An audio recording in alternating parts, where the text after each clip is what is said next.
Live from the YouTubes. It is Monday, July 17th. It's Barbenheimer week, right? Barbenheimer? What's everybody seeing first? Is it Barbie?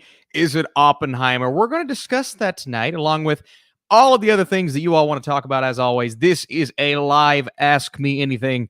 And when I say anything, I mean anything movie-related, preferably. So we're going to try our best to talk movies and TV shows and all those beautiful things. I want to say thank you guys so much for being here. Thanks for being awesome.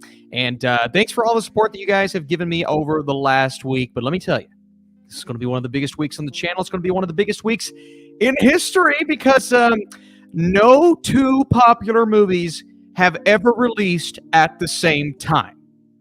That was a joke.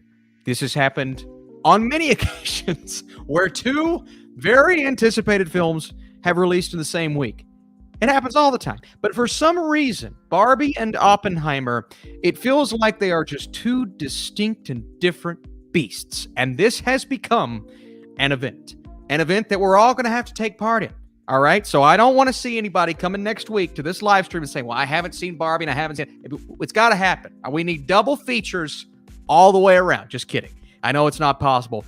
If I weren't going to screenings, because of the newborn, I don't know if I would be able to do a double feature of Barbie and Oppenheimer and Barbie, but I have made my decision, and I do know which movie I'm seeing first. And I said last week I was tentative on which film I'm seeing first. But before we talk about that decision, it's maybe more important than any decision in history.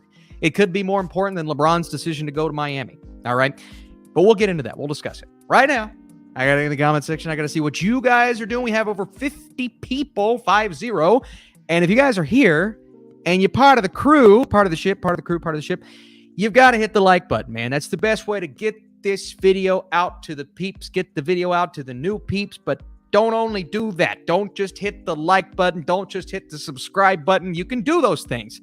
But I need you active in the chat, man. If you're here, take part. Say hi. Say hello. Even if you're just saying, how you doing? I'd love to see it. I'd love to see everybody in this chat. And I want to check out this chat before we get into the Barbenheimer Barbenheimer sounds better. Discussion. See who all is here. We have Cringe Master with the little the following program is rated PG. It may contain coarse or rude language and violence. Woo, no violence in this stream, all right? We're going to keep it violence-free, which may not be suitable for all audiences. Parental guidance is advised. That sums up tonight's live stream, I would say. 80s kid from the 90s. Are you excited about Gareth Edwards' movie called The Creator? I actually am. And it's funny, you look at the production budget on that, and I don't know if this is real, less than $100 million. The movie looks fantastic. It looks fantastic. It's one of the better trailers I've seen this year. Part of me sees it and I'm like, it's a trope. We've seen that trope before and it could be very generic, but it also looks like it could be a surprise. So I enjoyed that trailer. I really did. Cringe Master says, what's going to be the first R-rated movie you show your kid? Well, I'm not even thinking about that. I'm not even thinking about PG-13 yet. All right. She's still a little baby. But I'm sure something will come along one day, and you know, by the time she hits that age, but I don't even know what age we're going to do R-rated movies first. We'll get to that after we hit G and PG. Got to get those out of the way first. We have Hey Austin in the chat. G Kobe P. Hey Austin, how you doing? What's your favorite Don Bluth film? I believe Don Bluth worked on Land Before Time. Am I wrong on that? American Tail is great. I would say Land Before Time. One of my best friends, his favorite movie is All Dogs Go to Heaven. So a lot of great films under the banner of Don Bluth. What's up, Jimmy? How you doing? 123 Rock fan comes in, chimes in with a decision. Another decision has been made tonight. Anytime we have a decision being made, we have to make it a big deal. 123 Rock fan is seeing Barbie first. All right, we got one for Barbie. Feeling pretty good about that. Seeing a 10:45 a.m. showing of Oppenheimer on Friday. Barbie for the seriousness, Oppenheimer for a good and nice little giggle. That's, you know what, it makes all the sense in the world. If you guys are here right now, we have over 70 people in the chat. First of all, say hello, okay? Do not leave without saying hello. That would be amazing. Hit the like button, man. We got to get those likes up. The goal tonight is 100-ish. All right, if we can hit 50, I'm going to be happy. But if we can get 100, we're going to get this stream out there and continue to allow people to join in on the community. side of things and these live streams, which are a ton of fun. Okay. Um, Also, we have so many good questions I want to get into, but if you have a question, here's the like, see the banner at the bottom, that's cool. If you have a question and you want to ask a super chat, do not feel like it's something you have to do. But if you do, I want to say thank you in advance for all of your support for the channel, but also helping this channel out in any way you possibly can.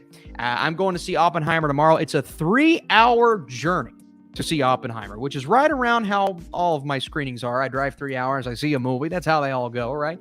Not as much lately because of the baby. Okay, let's just check in on them. How's she doing? How's the baby doing? Let's find a cute little picture. Oh, she's doing so good. She's so sweet. Well, not right now. She's crying. I can hear her crying right now.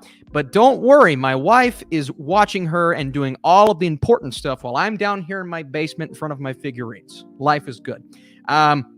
The movie guy says hi. The movie nitpicker says Oppenheimer looks like a real bummer, TBH. That sounds very nitpicky of you, the movie nitpicker. So it's in the name. No, I'm just kidding. It could be a bummer, but man, I'm seeing it tomorrow. Listen to this. In 70 millimeter IMAX. Come on. With John the Flick Pick, and we are going to be soaking in the cinematic goodness and my brother.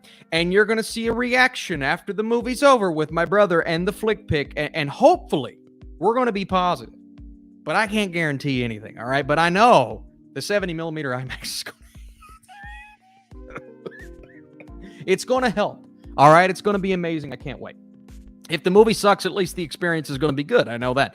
I wasn't so lucky with tickets. I'm seeing Barbie Thursday and Oppenheimer Friday. And I'm seeing this a lot around the whole country. People are having trouble. Even Oppenheimer, which is only supposed to be around the 50 million mark opening weekend. I'm seeing some people have trouble in the bigger markets, especially with the 70 millimeter IMAX, having trouble getting tickets. And that's good that we may overshoot that 50 million projection for opening weekends. That's what we want to see, especially for a movie like that. Chloe, thanks for being here.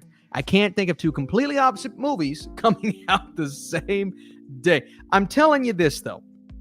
Man, so drastically different, but the way that people are wanting to celebrate both of these films is great. And you love to see it, and it's kind of like a celebration of cinema.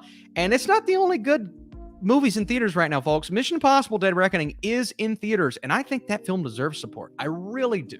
Great movie, great experience, really fun. See it on the biggest screen you can, man. Dustin says, hi, Austin, hugs. Well, thank you for the hugs. Hello from Australia. What's going on? Thanks for being here from Australia.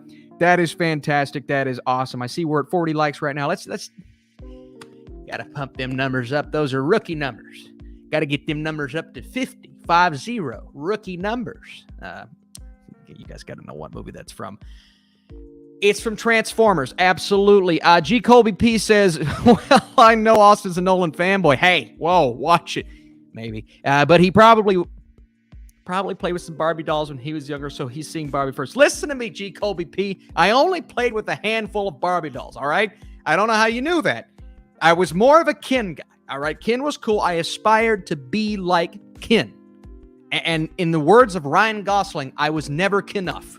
I was never Ken-enough to be Ken. See, I can't even say that without sounding stupid. Look, I love Simu Liu. He's great, but he's trying to do the whole Ken thing right now. Nobody can match Ryan Gosling's Kenergy. It's on another level. What was the question? Yeah, listen, if I have a bunch of pop figures, of course I play with Barbies. I play with everything. I played with, I had a bunch of DC superhero. They were like Beanie Babies.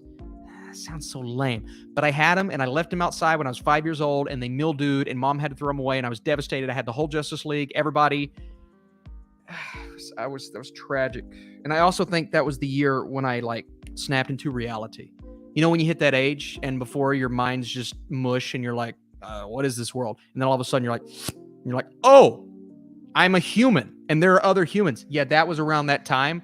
And I was devastated because my stinking freaking Beanie Babies. The movie guy. Hi, Austin, I need help. Me too. Now, I don't know if I need help in the way that you're implying that you need help, but I need help.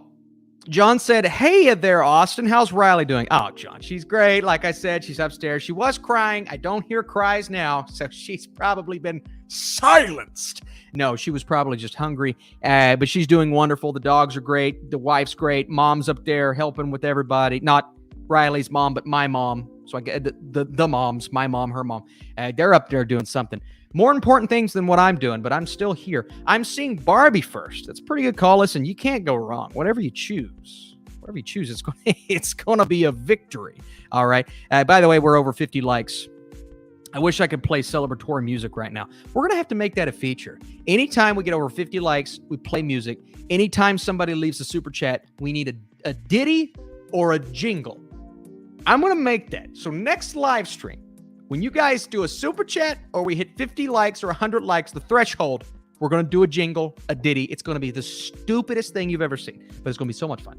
Are you more of a dog person or a cat person? At the moment, see, Cringe Master, I grew up a cat person because I had cats. Then I got dogs. I don't have cats anymore. I'm a dog person, 100% all the way. Rescue all the dogs I can. We've only rescued 2, but those are literally all the dogs we could rescue in terms of what we could afford, because we knew we were having a baby soon. The most amazing, if you have, look, you can buy a dog, you can breed a dog. Amazing. Dogs are awesome. They're the best things ever. But if you can go rescue a dog, man, oh man. And we got Buddy from the animal shelter, separated from his sister, tragic times, happiest dog on this planet. We got Minnie. She was bred like no other. We got her from a puppy mill. Horrible people, terrible people. If I told you what they did to the dogs, we would all get together and we would riot. Okay, terrible people. But somebody bought her, sold her to us, and she is now the happiest dog on the planet. So I love my dogs. I'm a dog person. Let's see here. We got some super chats. We got to get into these super chats. Very important. I feel like I'm very important super chats. But we're going to talk about those in just a second. I want to say hi to more people. Dennis says hi. Cash is in the chat. Seems like a bummer. I mean, it's not like we're going to be walking out of the theater celebrating. Look, if you're celebrating after Oppenheimer, it's because of cinema. It's not because of the content. The content is probably not something we're going to be celebrating. People were giving the first audience to see Oppenheimer on Twitter a hard time because everybody's like, nobody's clapping. I'm like, what do you want them to clap for? It freaking look at what the movie's about. I mean, we're going to celebrate the movie, but it could be one of those films like when I saw All Quiet on the Western Front in New York, you don't clap right when the movie ends. Maybe you wait until after the credits to clap. But that's a film that I saw on the big screen. Silence. And people's butts are in their seats all the way through the credits. You can hear sniffling. You can hear just a little conversation start up like, wow, that was an incredible experience. But sometimes silence is telling. Sometimes that's the best thing for a movie like that. I mean, when people watched Schindler's List, and do you think they stood up and that, woohoo, cinema, that's the best movie? Yeah, no, but they loved it, right? So I have a feeling, Cash, that's the point you're making, Cash, is I don't think we're going to be walking out of the theater celebrating. Hopefully, we're going to be pondering upon history, but also thinking about how amazing of a filmmaker Christopher Nolan is. Rewatching Inception or Interstellar this weekend, by the way, getting ready for a little combined tier list I've got working on man, it's going to be really special tier list. If you tune into any video this week, Oppenheimer or Barbie, that tier list I think is one you're going to want to tune into. But I rewatched Interstellar, and it just, like, I'm salivating for a new Nolan film. Just because of the way he makes his movies, man, it speaks to me on another level. Ooh, another level. I can't wait. But there's something that's shifted in my thoughts on Christopher Nolan's filmography. That's all I'm saying. Something shifted. I'm not going to say good. I'm not going to say bad. It's shifted in terms of specific movies. So we're going to talk about that. It's going to be a very interesting discussion. Let's see here. We got somebody. I want to catch up a little bit and then go back to these super chats. Spend time on these super chats. Inception is the movie. Yeah, Inception's amazing. I don't need to rewatch Inception again for this list. I've seen it 12 times. I mean, I've memorized lines from that movie, so I don't need to see Inception again. But it's always a good time when you're watching Inception again. Who do you think would make a better Bond film, Nolan or Christopher McQuarrie? Man, that is tough. I want to say Nolan. I feel like Macquarie's skill set, I feel like that would be a little too close to Mission Impossible for me. So it's almost like too close to home, kind of what we know Macquarie for. So I'm going to say Nolan.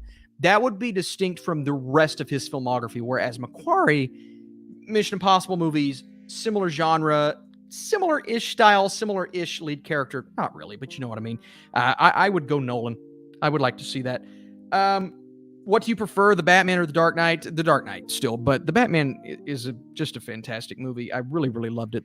I'm watching Schindler's List for the first time this week, and then Oppenheimer. Oh my gosh, 1, 2, 3 rock fan. Yeah, you may need a therapist afterwards. You may need to have a long, methodical discussion with someone else who loves films. Cash said Oppenheimer ends. Woohoo! Yeah, all right. Do you think Barbie will bomb with Greta's lefty non? Oh boy, Bishop's getting deep. She's everything that is annoying about rich, white liberals, Bishop. Well, I can tell you, without getting political on this channel, because I think politics in general are a bunch of nonsense for the most part. I'll tell you this. I don't think Barbie's going to bomb. Just speaking from what I've seen with the box office, from pre-sales, from people's hype, people's excitement for this movie, I do not think Barbie's going to bomb. And I honestly don't think people, if you look at your standard general audience goer, they don't really probably even look at the director of Barbie. Like, they're going into Barbie thinking, it's Barbie. They're not looking at the director. Now, I think Greta's a good filmmaker. I really do. And Greta Gerwig's a good actor, good filmmaker. But I'll tell you this, it's going to do amazing at the box office. It may not live up to the hype that we are setting up for this film, but Oppenheimer's the same way. Oppenheimer may not live up to the hype, man. I'm so pumped for Oppenheimer tomorrow, but I can walk out of that theater disappointed. So I don't want to build it up too high in my head and all high and mighties, but I'm telling you right now, Bishop, it is not going to bomb at the box office. It's not happening, okay? So set your expectations to where, it's not going to bomb. They Clone Tyrone is getting incredible reviews so far. Have you been able to check it out? This one has flown under my radar too.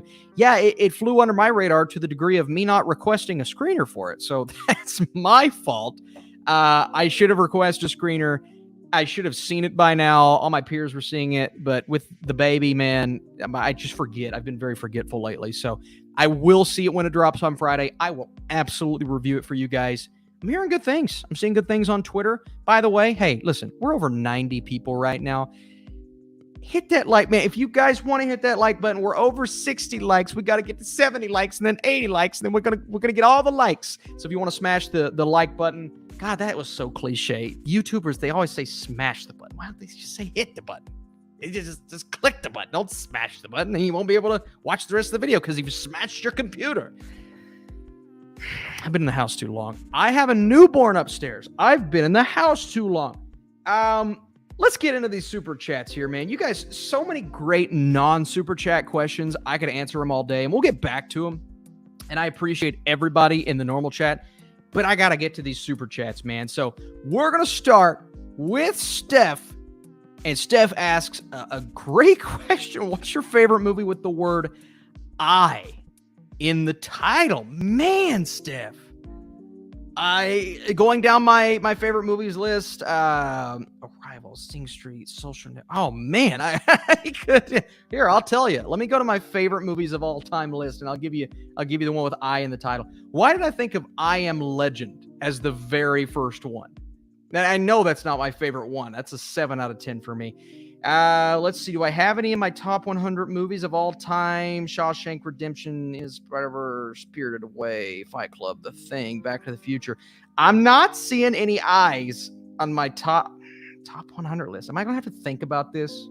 Is this not spelled out for me? This is ridiculous. Goodness. Do you guys have any good responses?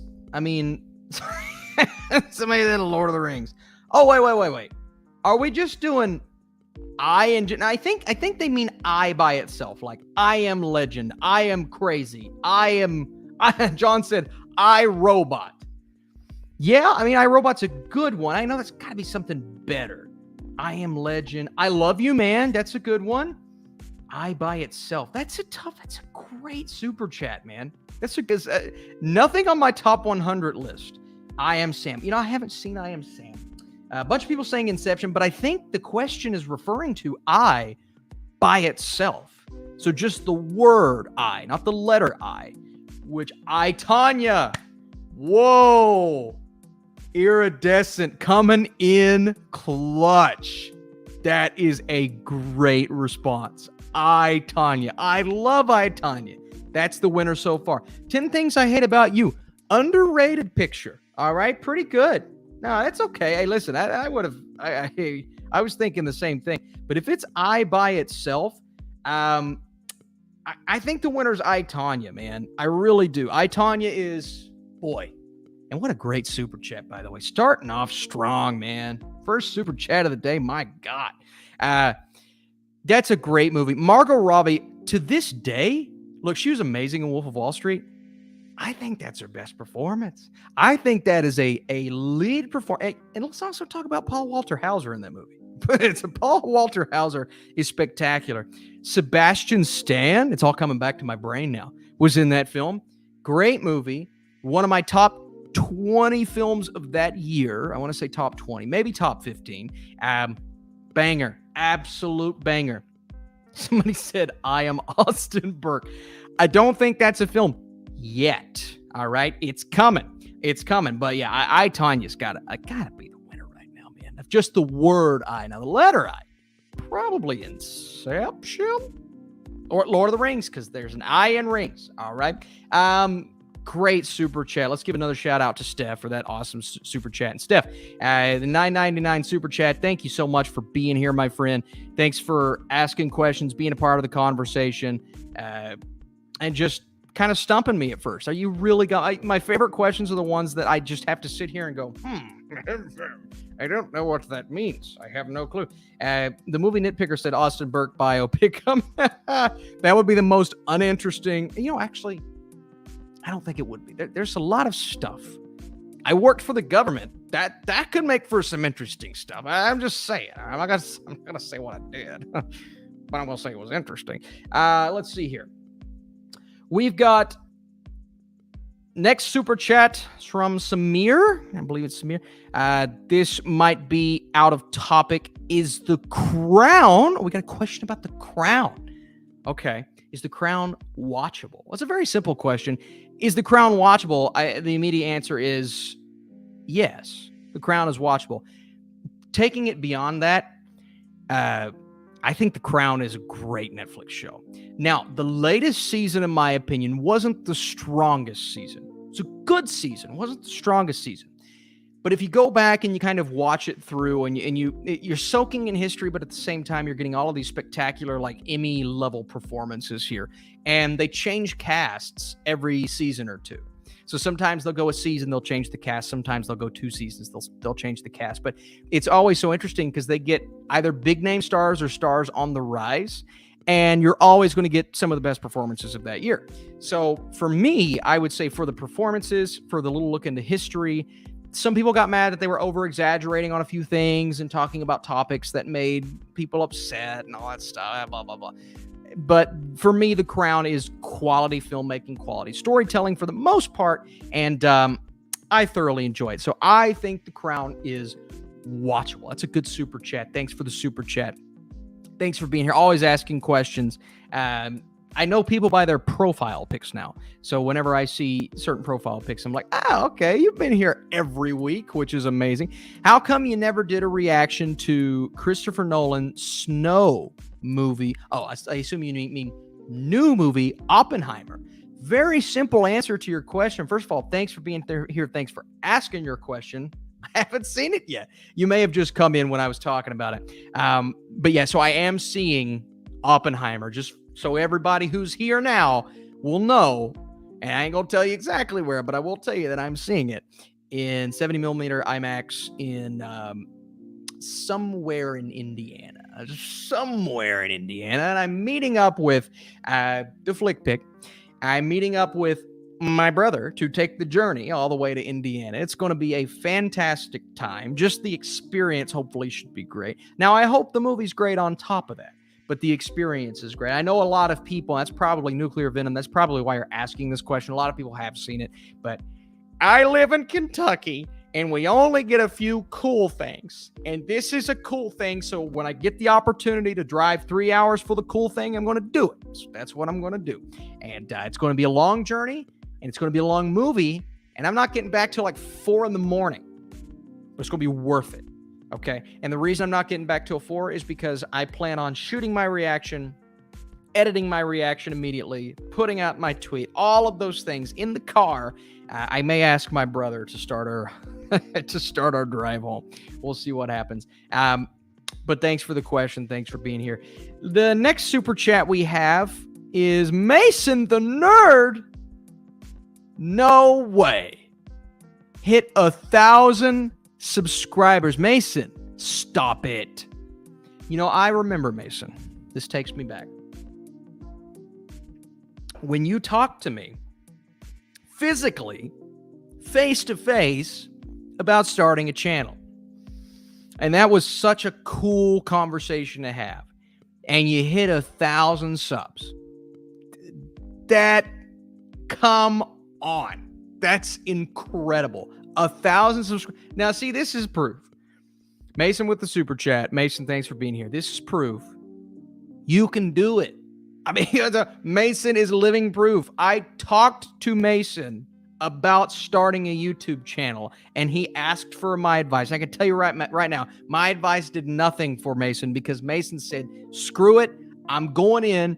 I'm going to work my butt off, and I'm going to do it. I'm going to make it on my own. And I bet that's what you did, Mason. That is awesome. Congratulations, Mason the Nerd. Thanks for being here. Thanks for just letting me know. Oppenheimer first. We're Team Oppenheimer as well, which is really exciting, but that is great. I can't believe. We were just looking at your channel a couple of months ago. I can't believe you hit 1,000 subs. That's crazy. Man, oh, that's awesome. That is awesome. Congratulations, Mason. That is so cool. Hey, if you guys are here right now, I know on Twitch there's a thing called Raiders of the Lost Ark. Go subscribe to Mason. I mean, let's get Mason up to 2,000. Let's get Mason up to 10,000. That is so freaking fantastic. I just can't. I love seeing it. You're the best, Austin. Thanks for the kind words. Thanks for being a great inspiration. So cool, man. Dude, you just made my night. That's awesome. And thanks for the super chat, mate. That's so cool. 123 Rock Fan. Seriously, go subscribe to Mason. I'm not kidding. 123 Rock Fan says, "Oh, we got a classic director swap. All right, Shyamalan's Beau is Afraid or Ari Aster's Old. So what if M. Night Shyamalan directed Beau is Afraid? Well, I'll tell you what, that would be interesting. With Shyamalan, very distinct. You know Shyamalan's going to be in it. There's always a twist. Boom, boom, boom. You're going to hit all those notes. Now, with Beau is Afraid, there are about 20 twists. So can Shyamalan keep up with that? I would like to see his style, though. I really would. Now, with Old's a film that I just, I wasn't the biggest fan of. And Beau is Afraid wasn't my favorite, but I actually appreciate a lot of the artistic touch behind it. But Old is a film that I wasn't a fan of. Now, I do like Shyamalan's style with Old, okay? But at the same time, I thought the narrative was a mess, and I think the acting could have been handled a little bit better. So give me the director that I have more confidence in at this point in time, and that's Ari Aster. Give me Ari Aster's Old. I'm going with director. I'm going with confidence in that director. I'm going with the movie that I think has a better opportunity to be better. I don't know how you make Beau is Afraid better. I don't know. Because I'm not saying it's the best movie ever, but it's such a crazy story. What do you do? What do you do with that story to make it any different? I have no clue. So let's go Ari Aster's Old. That's a tough question, man.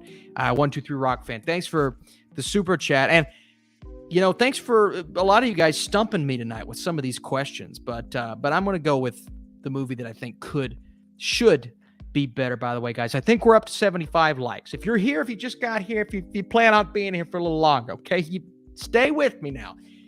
Be sure to get in that comment section, ask away. And I'm not talking about super chats, all right? That's great. Helps the channel. I focus on super chats.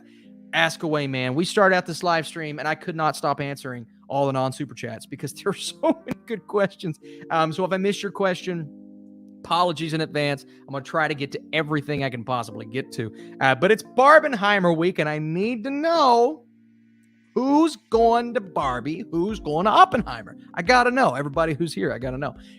So thanks for doing that. Thanks for hitting the like. Thanks for all the comments. Listen, also, let me change this little thing. Like and subscribe. Super chat for questions. Instagram. There's my Instagram. There's my Twitter. I have TikTok. I got to post the normal TikTok. I haven't posted TikTok in so long. Let me tell you. Let's see what questions you guys are asking. I got to stop. Austin, if someone were to play you in a biopic, and I just lost that. Movie Nitpicker again. Oh, Movie Nitpicker's all over the place today. If someone were to play you in a biopic, who would you cast? Oh, I'd say Matt Damon, but he's a little old to play me. Let's go. Man, that's tough. That's tough. I'll pose the question to you guys. Who would play me in a biopic? Who could do it? Dylan O'Brien? I don't know. That'd be cool. I'd like to see Dylan O'Brien play me. I mean, he's a lot cooler than I am. Most people are. But that'd be great. Somebody said Pat McAfee. Pat McAfee. Dude, I love Pat McAfee. I genuinely love Pat McAfee. If there's a show I'm going to listen to, a sports show that's not like solely focused on my teams, it's going to be the Pat McAfee show. And his guests and the fact that he got bought out by ESPN, but I don't think too many things are going to change. I think that's going to stay. He's going to stay true to who he is and just have a little more help along the way. I love AJ. I love the boys. Man, if you watch Pat McAfee, y'all are real ones. Y'all are real ones. Somebody said Chris from 3C Films. Chris texted me today. He had some good things to say about certain things. I don't want to say anything yet because I don't know if he's said anything. But I love celebrating that man when good things happen. And in general, there have been some great things that have been happening today in the film criticism space. If you guys haven't been paying attention, finally made it to a live with Austin. Hey, optimistic forever. Thanks for being here. Thanks for being on the live. Thanks for hanging out with me. We got more super chats to get to. Got to get to those super chats. Thank you guys for the super chats. Leonardo DiCaprio is you. And someone below 25 is... Oh, God. Oh, that's wrong. But it's right. But it's wrong. No, but you're right, but it's wrong. That's great. What's your favorite Spielberg film? Man, it is Shaving Ryan's Privates. I mean, Saving Private Ryan is my favorite Spielberg film. I'm a crazy war-loving... Not war-loving. Jesus Christ. It's so late. I love war movies. You give me a good movie in the war genre, Hacksaw Ridge, Fury, just to name some recent ones. All Quiet on the Western Front. Obviously 1917, bada bing, bada boom. Incredible. I think I broke my knuckle today, so that hurt when I did that just now. I love me a good war film. Saving Private Ryan has always been my favorite war movie. Always. 100%. So, well, until 1917. That's where I was going with that. 1917 may be my favorite now. But when you have Steven Spielberg's style mixed with a phenomenal story, okay? One of the best stories that Spielberg's ever told, mixed with Tom freaking Hanks and that cast, that well-rounded, amazing, incredible... Vin Diesel's in that movie.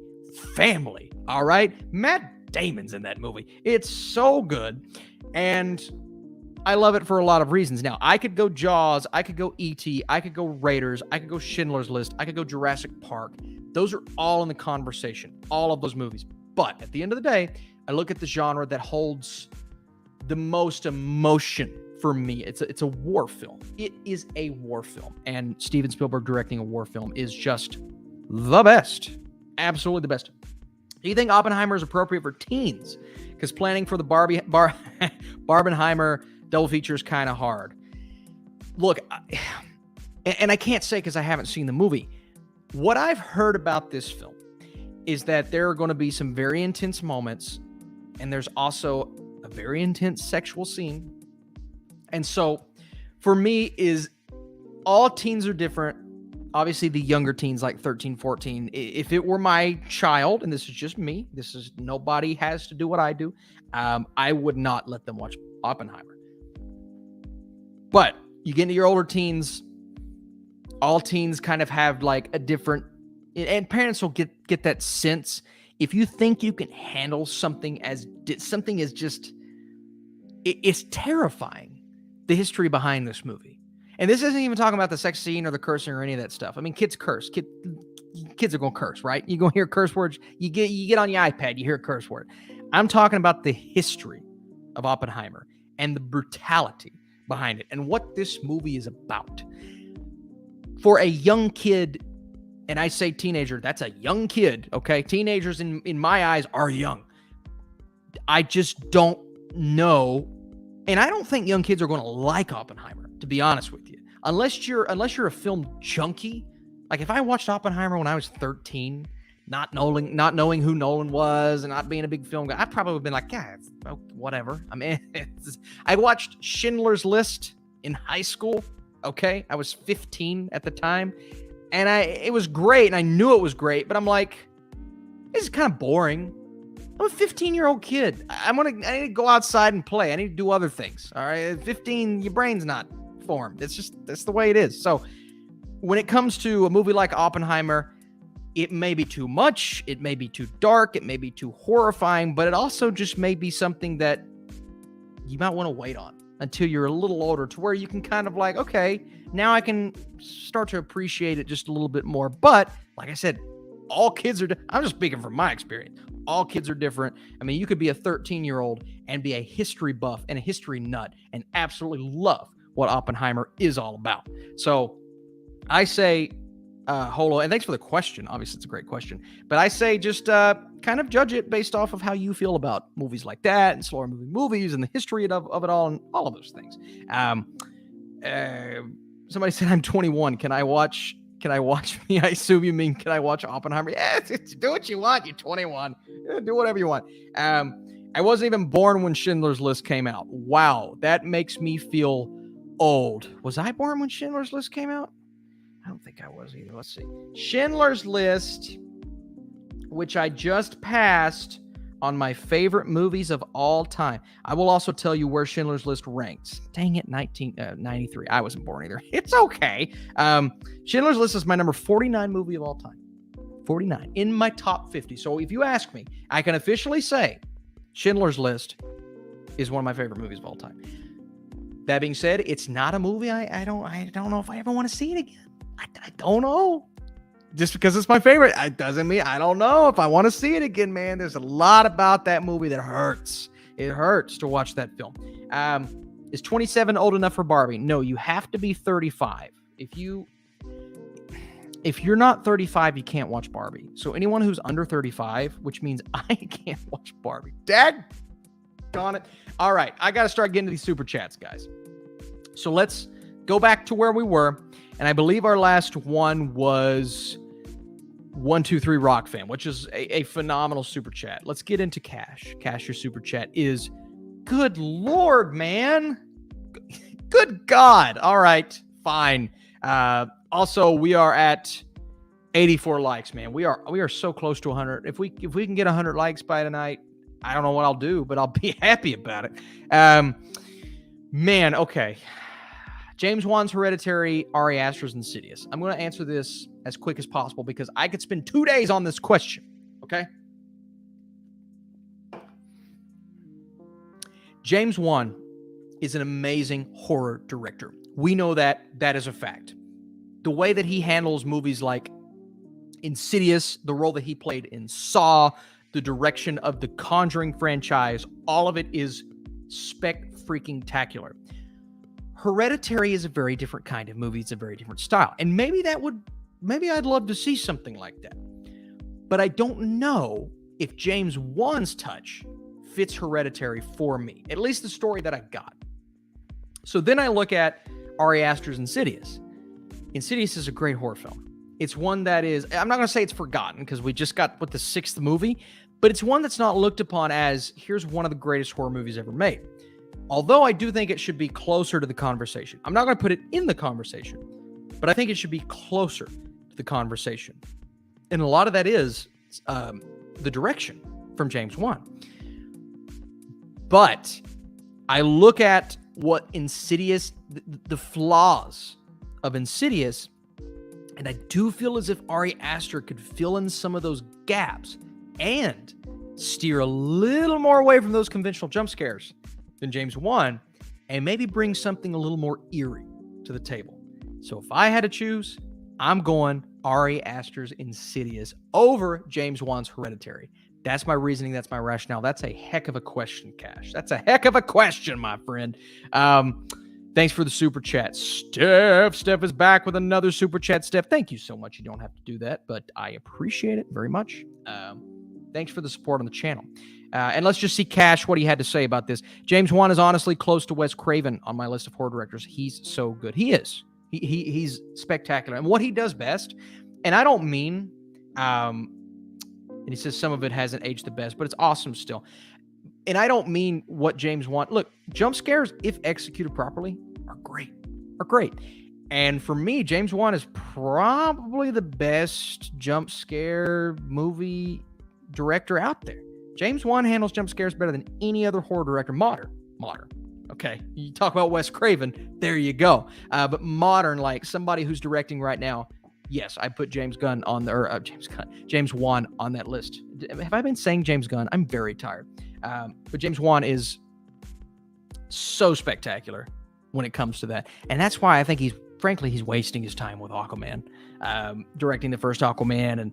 And not that Aquaman's a bad film, but I watch James Wan and I'm like, horror. Give me horror. Don't bring horror elements into an Aquaman movie. It's cool. It makes it better, but I want horror. So yeah, give me something like that from James Wan. We're all going to be happy. Let's see here, but I want to go back to Steph's super chat. Steph, as a kid, was there a TV movie, Disney Channel, Cartoon Network, Nickelodeon, that had sparked your interest in the magic of cinema? Oh man. So that's a tough way to put it. James Gunn's Insidious, it is. Yes.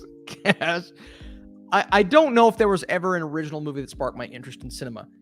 That being said, there have been some TV movies in my time, in my day, that I have a lot of nostalgia for, that have just kicked me in the stomach and made me think, like, this is actually really good. Like, this is a theatrical, and one that I think of that wasn't a TV movie, it was actually, I think it was a theatrical film, was the Jimmy Neutron movie. Like, as a kid, man, the Jimmy Neutron movie was so freaking good.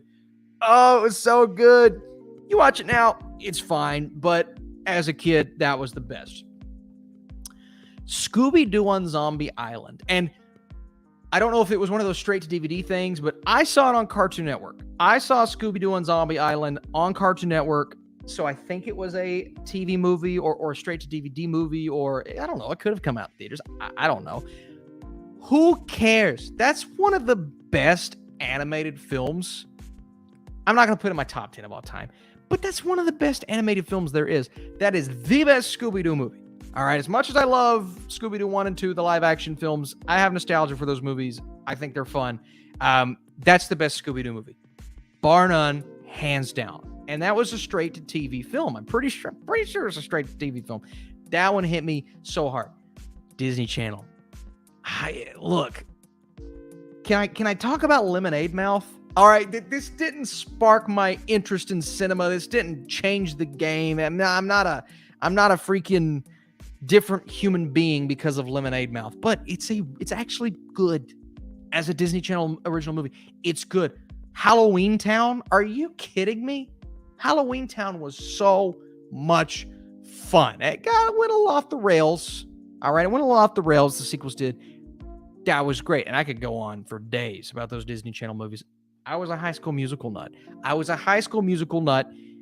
The first High School Musical movie just kind of hit me. It kind of hit me hard, man, because I in my brain, I'm like, I'm a Troy. I play basketball. I thought I was pretty cool. Pretty cool in high school. But then I'm like, oh, I like the musical side of this. Like, this is whoa, what are you doing to me? You're making me feel things. You're making me feel emotion. I wasn't a musical guy. I didn't like musicals. And then I saw High School Musical. And I'm like, daggone it, I like musicals. So that movie, those 3 movies, like, they came in and changed me, man. I was like, that's good. Some good stuff. Halloween Town is awesome. Yes, it is. Cyber Chase was a good Scooby-Doo movie. It is. Cyber Chase and Zombie Island and the Hex Girls. Which one was the Hex Girls one? That was good. Some good Scooby-Doo movies, man. Man, good Scooby-Doo movies. Oh, I love them. Love them. Scooby-Doo instead of Crypto and Superman Legacy. I'd love to see it. I'm late, dang it. It's okay, Eli. Hey, it's okay. It's okay to be late. As long as you're here, that's all that matters. I just rewatched High School Musical 2 and 3. Music still holds up, especially senior year soundtrack. Chloe, there is something about senior year. That was a theatrical film. Okay, they said, we're going to bring this to theaters and we're going to see what it does. And I think it did pretty well. But, man, the budget, they just took that and said, we're going to make this kind of epic. And for me, somebody who grew up on the first 2, that's kind of epic. And I'm not saying they're great films, but they're nostalgic. They hit me in the right way. Oh, Buzz Lightyear Star Command? Yes, please. That is the definitive. And I didn't hate Lightyear. I'm one of those guys. I didn't hate Lightyear. I actually enjoyed it. I thought it was pretty cute, pretty fun. Buzz Lightyear Star Command is the best Buzz Lightyear movie. It was so good. I had a lot of fun with it. Nice little spin-off feature. Austin sings We're All in This Together in the shower. Are you kidding me? I sing that in my backyard for all the neighbors to hear. All right. Get your head in the game. Still, to this day. I mean, look, I played basketball. I'm on the court. We're in practice. I'm humming it. I'm singing it. And I'm like, God, what if we all just broke out in song right now? Wouldn't that be cool? Probably, I don't know. It'd probably be weird. We'd have to stop the game. Everybody'd be confused, but I would have loved it. Let's get into the next super chat here, man. We got so many I got to get to today. I could answer these questions 4 days, Steph. That was an awesome question, by the way. Thanks for being here. Sean Payton, not the NFL coach. I always have to remember that. Most anticipated movie of the rest of the year, most anticipated movie next year, Austin. You've always helped me during hard times. Keep it up. Sean, you keep it up. You keep coming back. Don't ever feel obligated to send a super chat, but do know that I appreciate the contribution. Very helpful. Helps the channel. Helps all those things. But I got to answer your question because it's 2 very, very good questions. Today has been the day of good questions. Nonstop good questions. But Sean says, rest of the year. You know, I'm torn. My heart's torn between Dune Part 2 and Killers of the Flower Moon. That Killers of the Flower Moon, and obviously Oppenheimer, but we've arrived at Oppenheimer, and I'm seeing it tomorrow, and I've moved on from most anticipated to we're here. It's Oppenheimer Day. In 30 minutes, it's Oppenheimer Day. It's Oppenheimer Day. But Killers of the Flower Moon, that trailer blew me away. We watched it in the theater before Dead Reckoning. Dude, I was freaking out. I turned to my brother and I said, you watch this, just watch this. Just watch this trailer. And he was like, that's going to be really good. Yeah, it's going to be good. It's Scorsese. It's going to be great. And I can't wait to see it. And then Dune Part 2. And it all depends on what happens with the strikes. We don't know what's going to happen. But if all goes as I think it may go, these 2 movies may premiere at the New York Film Festival. And I don't know if I'm going to the New York Film Festival because I have a baby. But my God, if they premiere at the New York Film Festival and I'm not there, I'm going to be devastated. It's going to be tragic. I'm going to be heartbroken because I want to see these movies so bad as soon as possible. So, Dune, Killers of the Flower Moon, I cannot decide, but I'll tell you right now, I'm leaning, even with all the hype from Dune Part 1, I'm leaning Killers of the Flower Moon as my most anticipated, Sean. But it could change any and every day. And there are a lot of other movies coming out too, right? It's not just those 2. Man, I'll tell you what, Sean, we could be looking at a really good packed Oscars this year. Like I'm looking at movies like Air, and I'm thinking, it's one of my favorites. Top 2 movie of the year for me right now. I loved Air so much. But I'm like, is that going to get a Best Picture nomination? Because the rest of the year is so stacked beyond this summer. And we've already got Spider-Verse. Oppenheimer's looking good. Barbie could be a Best Picture. Barbie could be a Best Picture nominee. Past Lives. If all goes as planned, my review for Past Lives is coming out tomorrow. That's the plan. I kept having to move it. I had to get a sponsorship out there. I had to, release some reviews pretty quick for you. I wanted to get that Mission Impossible, John Wick tier list. Hey, what'd you guys think about that, by the way? I did Mission Impossible versus John Wick in a tier list format and decided a winner. That's my most recent video. You can go check it out. What'd you think about that? Did you like it? I mean, because I've got a great idea for Nolan this week. I've got a great idea, pitting Nolan up against another director. And I think that would be, and actually somebody else brought it up in a comment that it would be a good idea. And I'm like, you know what I'm thinking. Let me know. I mean, I thought it was really genuinely fun to make. You guys seem to enjoy it. You hit the like button on it. That's great. That meant a lot. And it really helped out the video. So I would love to do more. Good. I'd love to see more of those. Okay, awesome. John Wick Mission Impossible tier list was fire. That's what I like to hear. Series was a banger. Video, keep it up. Hey, no, that's good to hear. After your tier list, who do you prefer as a character, Ethan? Yeah, I'd say Ethan Hunt as a character, but again, 7 movies. I mean, it's not really fair to judge at that point, but 7 movies. Eli said loved it. So yeah, we might be doing that again this week with a very, very special director. All right. Thank you, Sean, for the question. Mason is back. Favorite movie character from this year? Oh my gosh. Wow. I mean, John Wick and Ethan Hunt are right up there. Both so good in their films. I could go either lead from Past Lives. So good. Miles, Gwen Stacy could be up there. Yeah, man. I gotta look at my top 10 movies right now of the year and see what I'm missing. I feel like I'm missing something. So many. God, the Guardians, like Rocket Raccoon. It could be. The answer could be Rocket Raccoon. Oh man, Blackberry. I loved Glenn Howerton's character in Jim. I loved him in Blackberry. Blackberry was such a good movie, such a surprise of a film. Suzume was a great film. I don't know if Suzume would be my favorite character, but there's one character that turns into an object that I really, really enjoyed.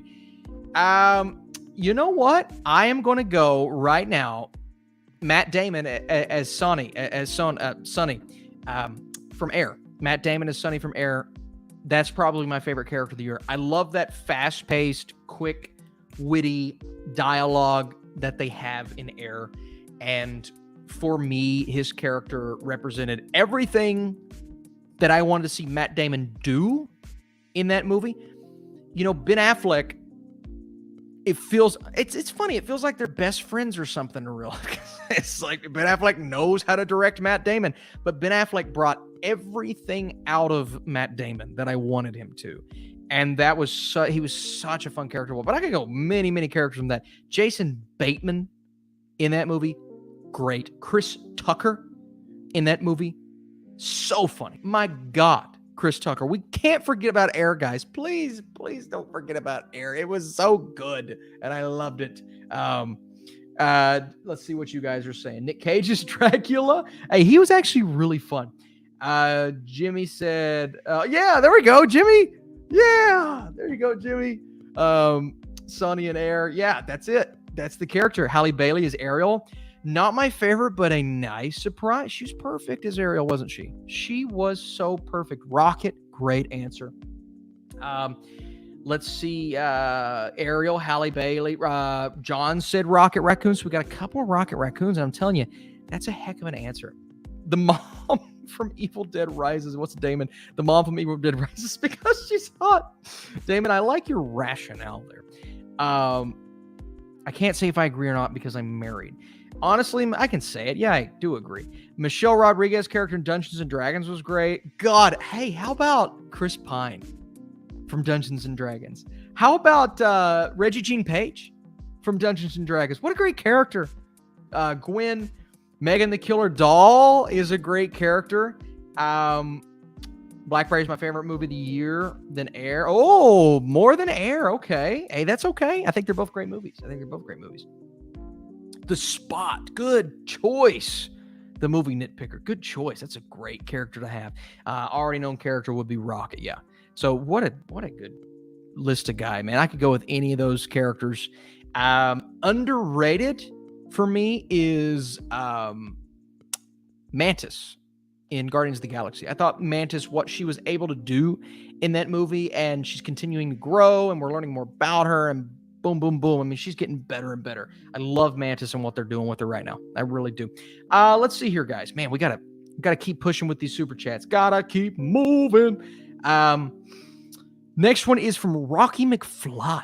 What is a movie everybody loves but you don't? Man, I've had that. I feel like the obvious answer, I always say Mean Streets or The Mist. Those are the two movies that I always say, and I feel like it's such a generic answer at this point. Let's go more recent. No, because I was going to say everybody loved Babylon, but everybody didn't love Babylon. That was very divisive. I feel like the people who loved Babylon were very outspoken and just, oh my God, it's the best movie ever. So maybe that's why I kind of felt like I was like, well, I don't think it's the best movie ever. And I've kind of died down on it even more after it came out. Movie that everybody loves that I don't like, but I'm trying to think of like, what's a big one? Like, what's a big movie that everybody loves that I don't like? Here we go. I've got one for you. And let me make sure I don't have, all right, here we go. And I'm actually going to go through his filmography because I think there's more than one movie. So the director is David Fincher. The movie is The Curious Case of Benjamin Button. And I think Fincher is an amazing director. I think he's an awesome filmmaker. I believe he is truly my number 3 filmmaker working right now. But whenever I watch The Curious Case of Benjamin Button, I just don't vibe with it. I just don't feel it. And it's not the highest rated movie in his filmography. I get that. But it's a movie that I think consensus-wise, people are really positive on it. My wife loves it. Letterboxd seems to, I mean, let's see. Let's click on it here. Let's see what Letterboxd got. Yeah, Letterboxd 3.6. Don't really seize a lot. And I think right now I have it at a 3 out of 5. It could be a 2.5. I don't know, man. And it's something about Fincher's filmography. And I'll tell you another movie that I was never really all that high on, but I slowly came around to it, was The Girl with the Dragon Tattoo. When I first saw that, David Fincher's, one of his more intense movies, I was just kind of like, I feel that like this is the same thing about Benjamin Button. It's like, I just don't care about this film as much. Now, I've come around on it because over the years, I think I've appreciated just that slow burn feel. But watching Benjamin Button again a couple of years ago, I don't get it. I don't get the hype. I don't get the love. I don't get the Brad Pitt. I just don't get it. Okay, so that's the one Fincher film, and it hurts because of how much I love David Fincher. and it hurts. I'm also curious, what does this have on IMDb? I guarantee it's above a 7. Benjamin Button. All right. 2008. Wow. A 7.8 on IMDb. Oh, I don't get it, guys. I don't get it. I don't get the love for Benjamin Button. I just think it's a very mid. Did I just use the word mid? I told myself I wouldn't do that. I don't know. I don't get it. So there's your answer for today. Because I always feel like I give the same cliche answers. And every director has that one. Like for Scorsese, I don't get the love for Mean Streets. For Fincher, I don't get the love for Benjamin Button. No, I don't know if there's any in Villeneuve's filmography, to be honest with you. Nolan, I can get, but I think following his first film is not great. But it's his first film, and I can't strike him too hard for it. I don't get the hate for Tenet. I still think Tenet's good. I rewatched it for my tier list. I still think it's good. I think it's a really fun movie. A little confusing, but I get it now. It's like I didn't get it before, but I get it now, if that makes sense. And here's one that Captain America 98 brings up. I didn't like Mank. I liked Mank. My Mank love, and it wasn't a lot of love, but it was a little love. My Mank hype died pretty quick. I walked out of it. I appreciated it and I hope I don't feel this way about Oppenheimer. My goal walking out of Oppenheimer is to not feel the way that I feel about Mank. Is to like, oh, that was a nice good introspective on history and learned a lot. And I wrote a paper built around this subject, like the writing of the film and everything that went into it. So I was interested in the history of it. But it was more of a history lesson than an entertaining movie, than a good movie, or than a really super interesting movie. So Captain America 98, I need to see Mank again because I really need to see if my hype has just kind of died down for it. If it's more of I enjoyed learning the history rather than I enjoyed the movie itself. So it's a good film to bring up.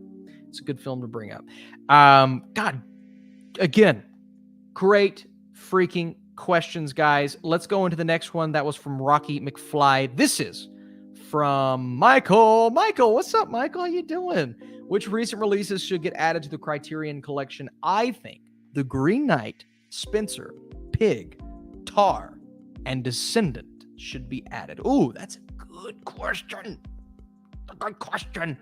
Do you guys know if Come On was added to Criterion? I don't know. If it hasn't been, then obviously, come on. Obviously, I reiterate, this is a film that I was so high on. Nobody talks about it. It was my number one of the year, I think. I'm pretty sure it was my number one behind, obviously, Bo Burnham's Inside. But is that a film? I don't know. But Come On was spectacular. I don't think that's been added to Criterion unless I missed it. Top Gun Maverick, let's go, baby. Criterion Collection for Top Gun Maverick. Come on now. I don't know, man. Let's go a little deeper than that. Well, obviously, Everything Everywhere All at Once. 150% needs to be added. Let's go through last year's movie list and kind of look at some of those films.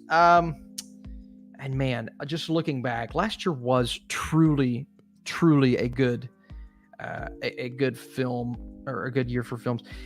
Quiet on the Western Front, Everything Everywhere All at Once. Maybe I could go Banshees. of Inisherin. Oh, After Sun. Yeah, there's your answer. It's After Sun for sure. 150% After Sun. That's probably my definitive answer, unless you guys, I don't know. It has Come On. I need to know. I don't even remember. It's been a long time since those movies have come out. Good question, though, Michael. I do agree with you on Spencer. I agree with you on Pig. You know what? I think I agree with all of them. Descendant is the only one that I'm a little like, I don't know. I don't fully know. But yeah, I think that's a really good list. Good question, Michael. There's a lot of Hubie Halloween from G. Colby P. And now, so I want to go to my starred section because I think there was a super chat that I missed here. Oh yeah, this one's orange. We gotta hit this. Who's this from? The Blue Futon. Did you just send me my Universal Warner Brothers check? Is that what this is? Am I being paid by the studio right now from the Blue Futon, who secretly works for Warner Brothers or Universal, because I'm paid off? Because everybody always says critics are paid off. Well, guess what? The Blue Futon is the studio representative that pays me off. Blue Futon, thanks so much for being here. By the way, we hit over 100 likes. God, I need a sound bite to play when we hit 100 likes. We're going to do it. We're going to work on that. We'll come back next week with a sound bite. Blue Futon. You don't have to do that. Thanks for being here. Thanks for the super chat and your support. My goodness, that's incredible. Let's get to this question, man. It's a big one. It's $29 super chat. Blue Futon. I guess it's the studio check. We got to do it. Universal versus Warner Brothers. Pre versus post Nolan. Let's go with Universal check. Yes. Okay. So this is my Universal check. It's my Universal check. This is for Oppenheimer. You require a good review. Okay. We expect a better review than Barbie. Oh boy, that's It's tough now. I don't know. I don't know which movie's going to get the better review, but since you're paying me off, I mean, I guess I got to lean one direction, right? You think the red carpet events actually help? I don't think so. SOF domestic totals versus other wild. Yeah. Oh, yeah. Well, the Sound of Freedom domestic totals are crazy. But I don't know if that's this didn't have a red carpet premiere. This didn't have this. I think the Sound of Freedom box office, the domestic box office, is the church crowd is like rallying around this movie and behind this movie. That's a big crowd, but it's also large groups of people who are telling other large groups of people about this film. So that's the kind of word of mouth that rarely spreads for, I would say, most movies. This is a very individual case for this film. And we've seen these types of movies do it before.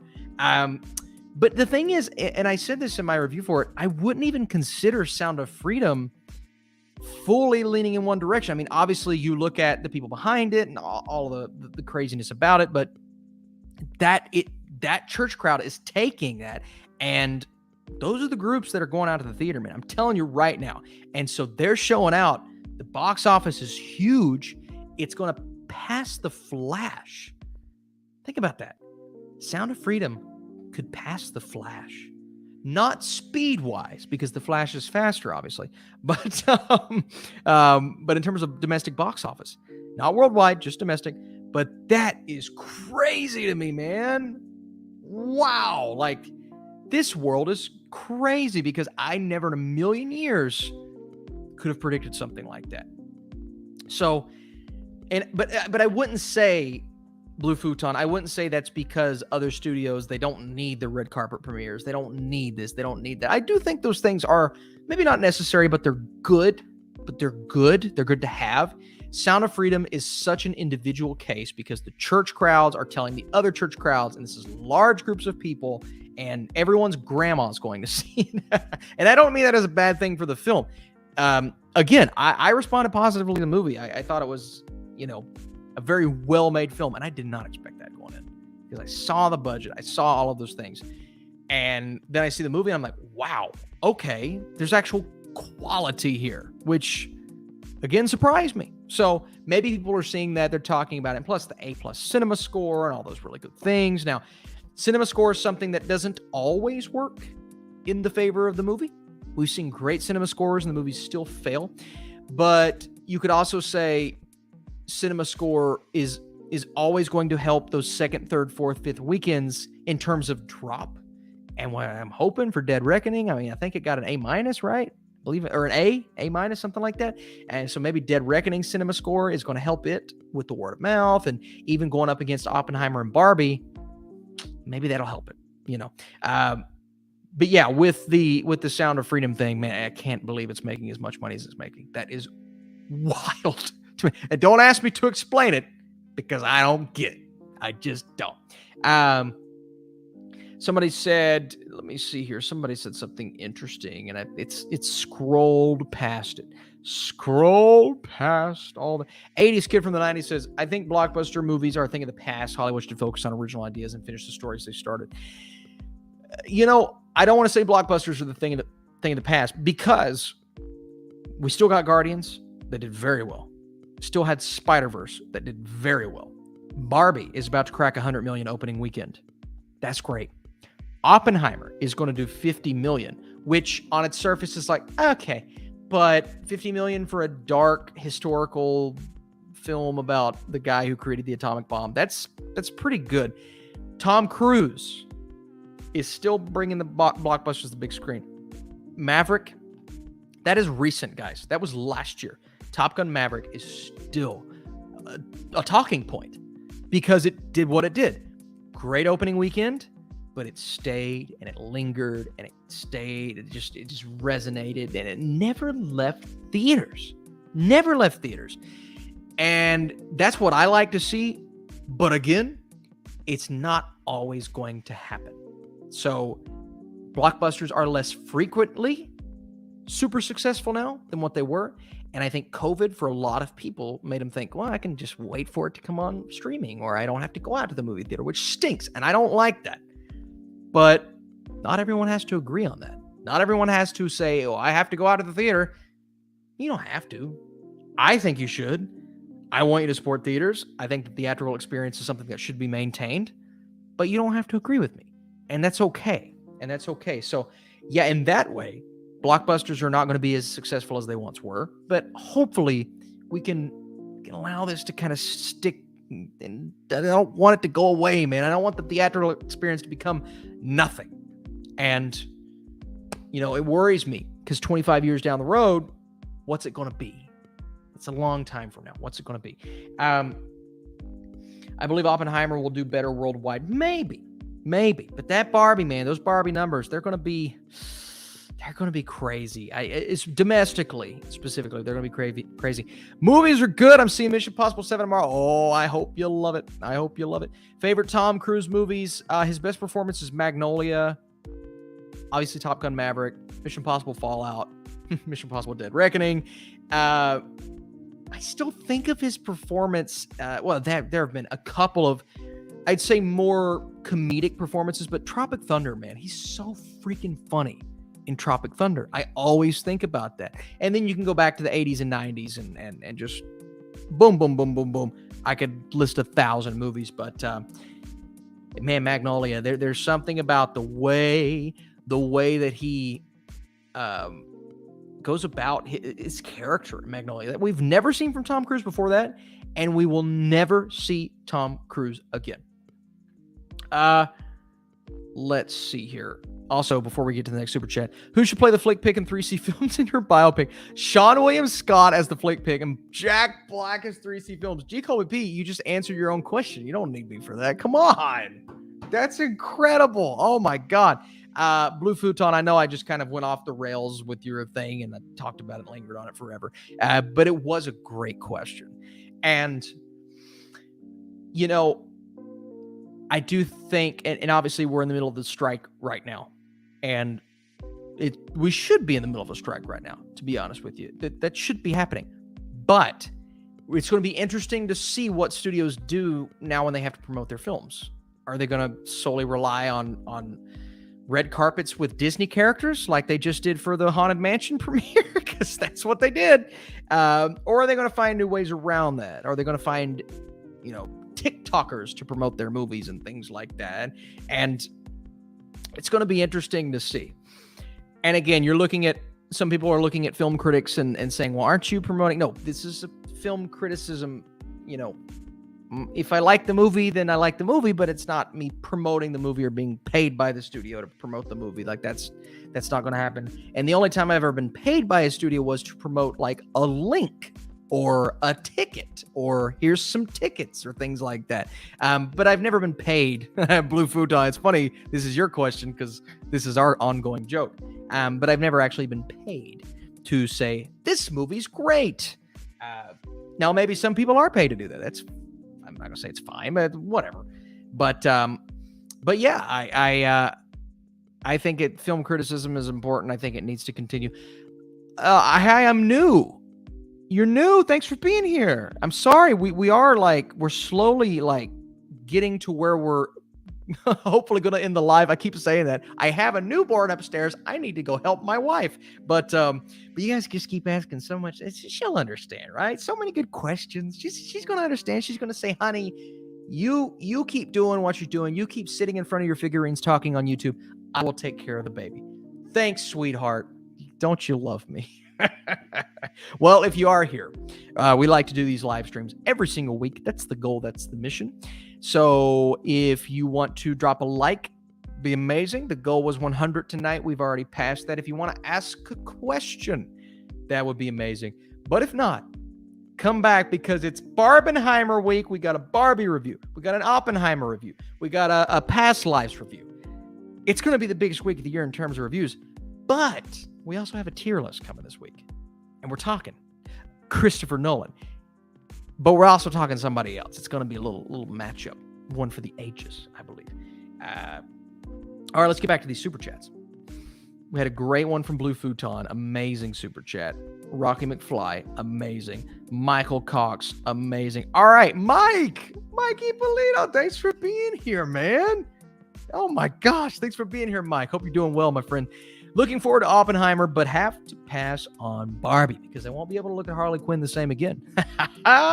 You got the right sign in the back. Best dad ever. You are awesome. Well, Mike, and there's the best dad ever sign.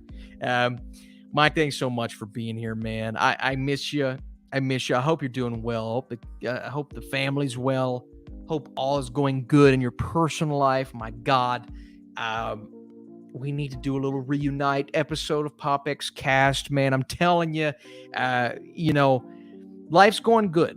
I got really tired for a while when we had the baby. There was a 2 or 3 week span recently that I was just exhausted. But this last week's been better. Things are getting better slowly but surely. I know, Mike, you've been through this. You know what it's like. You know what it's like to be a parent, and you know what it's like to kind of go through the ups and downs and the stresses and the non-stresses. But we're making it through. We're and I'm going to leave the house tomorrow. And I'm really going to leave the house tomorrow, like go away from where we live. And it's going to be hard to do because it's going to be hard to leave the baby and the wife. But I'm going to do it for the sake of Oppenheimer. Sam said, are you seeing Oppenheimer IMAX? Yeah, 70 millimeter IMAX, baby. The only way to go, baby. That's the way. Excited, nervous. Hope it's good, but I know the experience is going to be good. That's not all that matters, but it matters. The experience being good matters.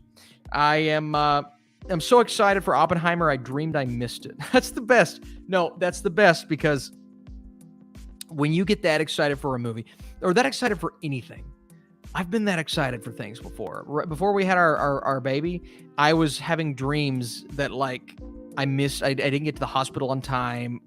Matt had a baby. I'm watching a movie in Columbus. I'm 3 hours away, and I'm like, I gotta make. Why? How did I miss this? When you get so excited for something, you start having dreams about it. That's when you know it's locked in your brain, and that's a good feeling to have about a movie specifically. So very cool. Mike, again, thanks for being here. Thanks for the super chat, man. Can't wait to see you. Cash, actor swap. Okay, we got an actor swap. Ryan Gosling's Top Gun or Miles Teller's First Man. Ooh, man. But you're doing an actor swap, right? So Gosling would be right next to Tom Cruise. He'd be a little old to be his son, a little old, but that's okay. We're just going to roll with it. So Ryan Gosling next to Tom Cruise or Miles Teller as the main character in First Man. Cash, I'm going to go with Miles Teller's First Man. And not that Gosling wasn't amazing in First Man, but, I think back to Miles Teller in Whiplash, and I'll tell you what, I haven't really seen that from him since. And he's been good since. He's amazing in Top Gun. Amazing. Spectacular. But so good that it's like, I don't really want to see Ryan Gosling replicate that. And it'd be kind of weird because Ryan Gosling's a little bit older than what Miles Teller played than Goose's son. So I would rather see Miles Teller play Neil Armstrong. I think that would be cool, man. Maybe, age him up a little bit, like make him feel a little bit older because I don't know if his age is there as well. But I would like to see Teller with that character to see if he does something different with the character. Not that Gosling wasn't great, but we were expecting Oscar that year for Gosling, right? We didn't get it. I like the movie, but we did not get Oscar for Gosling. So let's see what Miles Teller can do with that character. Cash also says, Greta Gerwig's The Bling Ring. Ooh. Or Sofia Coppola's Little Women. Come on. Okay, so I really, really, really enjoy Little Women. I thought it was great. And I'm not going in the direction you think I'm going. But I'm also looking at Little Women, and I'm like, that's so distinctly directed. Like, so distinctly directed by Gerwig. I just don't think that anybody else could do it that way. Maybe somebody could do it better, but I don't know if they could do it that way. And that's the way I like to see it. So I'm going Greta Gerwig's The Bling Ring. And this isn't even have that. We won't even It's solely because Little Women was such a just beautifully distinct, heartfelt Oscar player, but it's like anybody can watch this movie. Families can watch this movie. You can watch it. I can watch it. We can all watch it together. It's Little Women. No, it's like everything you wanted it to be. Like maybe I do think the movie's amazing. So maybe I love it more than I think I do. But it's Gerwig's direction, man. You can't replicate that. And Coppola's good. I think Coppola's a good director. It's maybe a little overrated, just a little overrated. So I'm gonna go Greta Gerwig's The Bling Ring, just a tiny bit. Haydo the babe. Thanks for being here, Hayden. Thank you for being here. Okay, hang on. Don't know if you're interested or not, but where I work, we got some Across the Spider-Verse pops. Oh, Haydo. What? If you want them, I can get them to you for free. Haydo. Okay, first of all, you sent a super chat for this. You didn't have to do that. Thank you, Hayden, for being here. Second of all, I'm not taking you up on that offer. Now listen, I don't want to take anything that is not mine. I don't want to take anything if you have any other purpose for them. If I'm your last option, Haydo the babe, then I will accept. But only if I'm your last option. If you have brother, sister, mom, dad, anybody in the family that would rather have those pops, you tell them to take them. They're all theirs. But if I'm your last option, I will gladly accept some Across the Spider-Verse pop figures. Gladly. Okay? So hit me up. You know where to find me. The Twits, the Instagrams, all those things. You know where to find me, Hayden. And I know you're close. You're close. Because I've seen you in my hometown before. So hit me up, my friend. That might be really cool. Oh, man. I'm excited. Hey, you got me excited. You got me excited. The blue flute. God, I'm so tired. My brain. Work, brain. I need my brain to work. Hot takes. No, blue futon. No, God. No. No, blue futon. No. No, blue futon. Hi, Baby Yoda. Look, it's Baby Yoda. I don't know what's wrong with me. No, look, it's fine. It's fine. I don't think I would have appreciated past lives if I wouldn't have had certain things happen to me in my life. Now, I'm not saying it's an age thing. I'm not saying it's a I'm better than you thing. This is a distinctly based on life experiences. Past lives captures that in the most subtle way possible. It captures that, man. And it captured that for me. And I'm like, whoa. Like, whoa. Okay. That's a movie. So yeah, and I'm very sad I can't watch it again very soon because there's just some things in there, and I don't even want to get into what the plot's about. But guys, and I'm going to talk about past lives, hopefully tomorrow. Hopefully that's the goal for me, is to talk about past lives tomorrow. I have that review out there for you guys. It's been a hard one to put together. It's been a hard one to find words for, but it's also been an amazing experience trying to find how I'm going to review this movie. But if you have any shared experiences of these main characters, and you just have that like very distinct look at the type of romance that we're seeing here, it's gonna hit you. It's gonna impact you. It really is. I love the movie, but look, it's not for everybody. I'm not gonna sit here and recommend Past Lives for my brother. I'm probably not gonna recommend Past Lives for my mom and dad. Now, they may have similar thoughts and feelings for the main characters, but it's like, I just don't know if it's something that's going to resonate with them. And it's very subtle. Very subtle. And there's nothing crazy that happens in the movie. But yeah, that's absolutely okay. I can see how it's, like, I love the film, but I can see how it's a movie that not everyone's going to love. Matt Damon Oscar nomination for Oppenheimer. Ooh, killer for Best Picture. Oh, my God. Take My Hand and Cobweb look fun. Yeah, Take My Hand. Oh, man. There's going to be, I'm telling you right now, there's going to be some movies that come out this year We're not going to know what they are. We're not going to know what they're about, and we're going to love them. Because there are like 5-6 titles that I've looked at, and I'm like, what is this? This is the stupidest name. And then I look into the film, and I'm like, that could be in my top 10. What is this? This could be in my top 10. A lot of movies like that, Blue Futon. But I like those Matt Damon for Oscar nom for Oppenheimer. That's a little bit of a bold take, because everybody's talking about Robert Downey Jr. But I love it. I love to see it. We could be looking at 2 supporting noms for Oppenheimer. Cillian Murphy for lead, obviously. Robert Downey Jr., Matt Damon.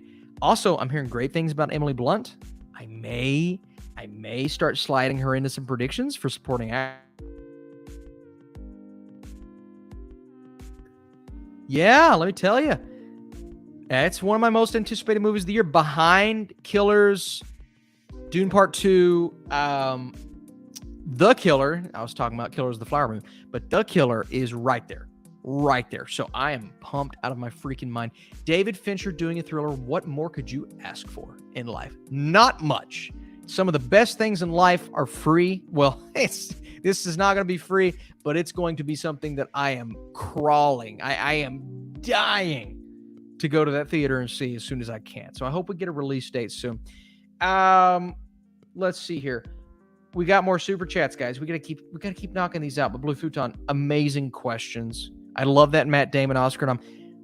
If Matt Damon gets nominated for anything right now before Oppenheimer, Air. Give me Air all day long. Not gonna happen, but I would love to see it. I hope he's amazing in Oppenheimer. I really do. But good questions all the way around. Rocky McFly. Is there a movie that you watched for the first time and you didn't like it, then once you watched it again, you loved it? Yeah, there have been plenty of films like that. Maybe not so much I didn't like it, but there have been films over the years that I've grown to love. My answer is always Interstellar. I thought it was great. I gave it an 8 out of 10, but it has molded and morphed into one of my favorite movies of all time. Okay, so it went from, well, this is a great movie, to this is an iconic film for me.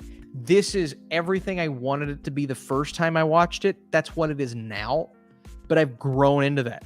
To be honest with you, and I think there's someone else. God, I think there's someone else in the YouTube space that feels this way. I don't know who it is. 2001. When I first saw 2001, I didn't really appreciate it. I didn't really appreciate it at all, to be honest with you. I'm like, this is fine, but it's not what everybody's always said it was. And then you watch it again. Then you do the deep dives. Then you start to peel the layers. Then you start to do this, you do that, and you're like, oh no, this is great. I mean, this is amazing. Spectacular. Now, for your question, the movie that you didn't like, and then once you watched it again, you loved it. Didn't like to loved. I'm sure there have been examples. I just can't think of any that I absolutely just that's not good, to no, that's actually good. And I'm sure I've given movies 6s before, and then I've bumped them up to 7 or 8. I mean, I guess when I saw, and this is a very different case, when I saw the new Power Rangers movie, the reboot, I was like, it's okay, it's fine. Then I watched it again, I'm like, no, that's actually really fun. This is actually a really fun movie. I think I undersold how much I enjoyed this the first time I reviewed it. And so, but there are all kinds of movies like that. To be honest with you guys, There Will Be Blood. I really loved it and appreciated it the first time I watched it, but it wasn't until the second time, which was a couple weeks later. Keep in mind, this was a very short period of time. So, but the second time I watched it, I was like, no, that's a masterpiece. No, Austin, you just didn't get it, man. You just didn't understand it. You dummy. You big dumb dummy. And sometimes that happens. And sometimes it's okay. And sometimes you grow to love. I mean, there was a movie. What's the film well, this is not the one I was thinking of. Coda. I thought Coda was great. I went up a whole point. I went from an 8 to a 9 on Coda. I went from thinking Coda was great to, oh no, this is actually pretty awesome film. And people are, not on the bandwagon of Coda winning Best Picture. I get that, but I loved it. I thought it was great. I really thought it was great. And there have been a couple of movies like that recently, in recent time, to where I've went from American Animals is a film that I thought was great. I gave it like an 80, 85, and I moved it up from an 8 to a 9 fairly quickly. So again, not hate to love, but I think it's always important. If you have that feeling in your gut after watching a movie, and most of the time I'm thinking, yeah, I probably never need to see this again. But sometimes there's those movies that you don't like, and you see it again. You're like, no, that was what I thought it was, or what I wanted it to be, but maybe what I wasn't leaning towards the first time. And then it's the opposite. Sometimes you can watch a movie again, you're like, no, that sucks. I tried to give the first Suicide Squad movie the benefit of the doubt when I first saw it. I'm like, no, it's not the worst thing I've ever seen. And then I watched it a few more times. I'm like, yeah, it may be close to the worst superhero movie I've ever seen, but not quite that bad. Okay, I'm rambling. Let's get to the next super chat here. Cash, last ones. Oh my God, these are so hot, but I love them. Keep them going. Seth Rogen's The Color of Money. Or Tom Cruise's The Green Hornet. Oh my God. Seth Rogen's Color of Money. That wasn't Seth Rogen. Who was that? I don't know. Seth Rogen's cousin, Beth Rogen. That's Beth Rogen. Okay. Or Reth Sogan. It's a different last name. I'm gonna go Tom Cruise as the Green Hornet. I actually think it would be fun and funny to see Tom Cruise in that specific Green Hornet movie doing the things that Seth Rogen does. Although, think about it this way. If Tom Cruise is in that Green Hornet, it's going to be way more of an action movie. Cash. It's going to be way more of an action movie. They're going to get away from the stupidity of what it was with Seth Rogen, and they're going to turn it into Mission Impossible with Green. I really like this idea. Cash, what are you doing to me? This is a really good idea. That's awesome. Tom Cruise is the Green Hornet. Okay, I'm in. Let's do it. Let's find this. That's great. Cash said, yes, but I'm trying to see Seth Rogen playing pool with Paul Newman. That's fine. Look, no, Cash, if you're doing watching the movie just for that, it may be worth it. Seth Rogen playing pool with Paul Newman, that may be worth it. G. Colby P says, a Seth Rogen Color of Money will probably have James Franco and Jonah Hill. Oh, no. Oh, man. Well, we're, let's do the Tom Cruise one. Let's do the Tom Cruise one. And then Glenn Howerton's Wolf of Wall Street or Leonardo DiCaprio's Blackberry. Oh, my God. That's great. See, now I'm thinking of Leo in the Glenn Howerton role, and I'm like, I can't unsee that. That's fantastic. But Glenn Howerton was so good as that character. I just don't think Leo can be replaced in Wolf of Wall Street. As amazing as Glenn Howerton is in Blackberry, and emphasis, I think that's an Oscar-worthy performance, folks.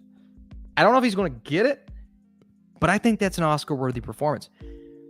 I've got to go Leo's performance in Blackberry, which I would really be interested to see. Will it be as good as Glenn Howerton? I don't think it would be, just being honest, because Glenn Howerton fits that role so well. It's like whoever cast Blackberry was on the best drug that day. It's like, let's just take the best drug and let's just knock this out of the freaking park. Because they did. They freaking knocked it out of the park. Yeah, man. That's so good. That is so good. I'm going Leo's Blackberry. G Million, thanks for being here, guys. And I am going to slowly start wrapping this up just because, man, my wife's probably like, get up here. I love you, honey. What are the biggest do's and don'ts of movie reviews? Well, G Million, first of all, it's a great question. I love the profile picture. It's hilarious. I love it. There are a lot of do's and don'ts that differ for a lot of people. Okay. So some people are going to tell you this. Some people are going to tell you that. They're going to tell you one thing. They're going to tell you another thing. And they always butt heads. They're always different from each other. I will tell you my do's and don'ts And it's so cliche. But my first do is honesty. Be honest. Try your very darndest not to walk out of that movie theater solely thinking about, wow, I just saw that on an IMAX screen. Whoa, man, the IMAX screen made the movie better. Like, that gets in my brain sometimes. I'm like, no, you have to think about the experience. That's part of the movie, right? But you also have to just, was the movie good? Right? So don't, and that goes into experiences in general, right? Because I will see movies at the New York Film Festival. I will see movies, red carpet premieres. I watched Black Adam in New York at the premiere. The Rock was there. That was awesome. I still gave the movie a 6.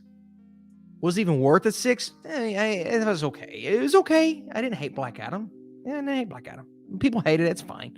I didn't hate it. It's fine. But it's like, yeah, I'm not going to give the movie an 8 because I was at the red carpet premiere.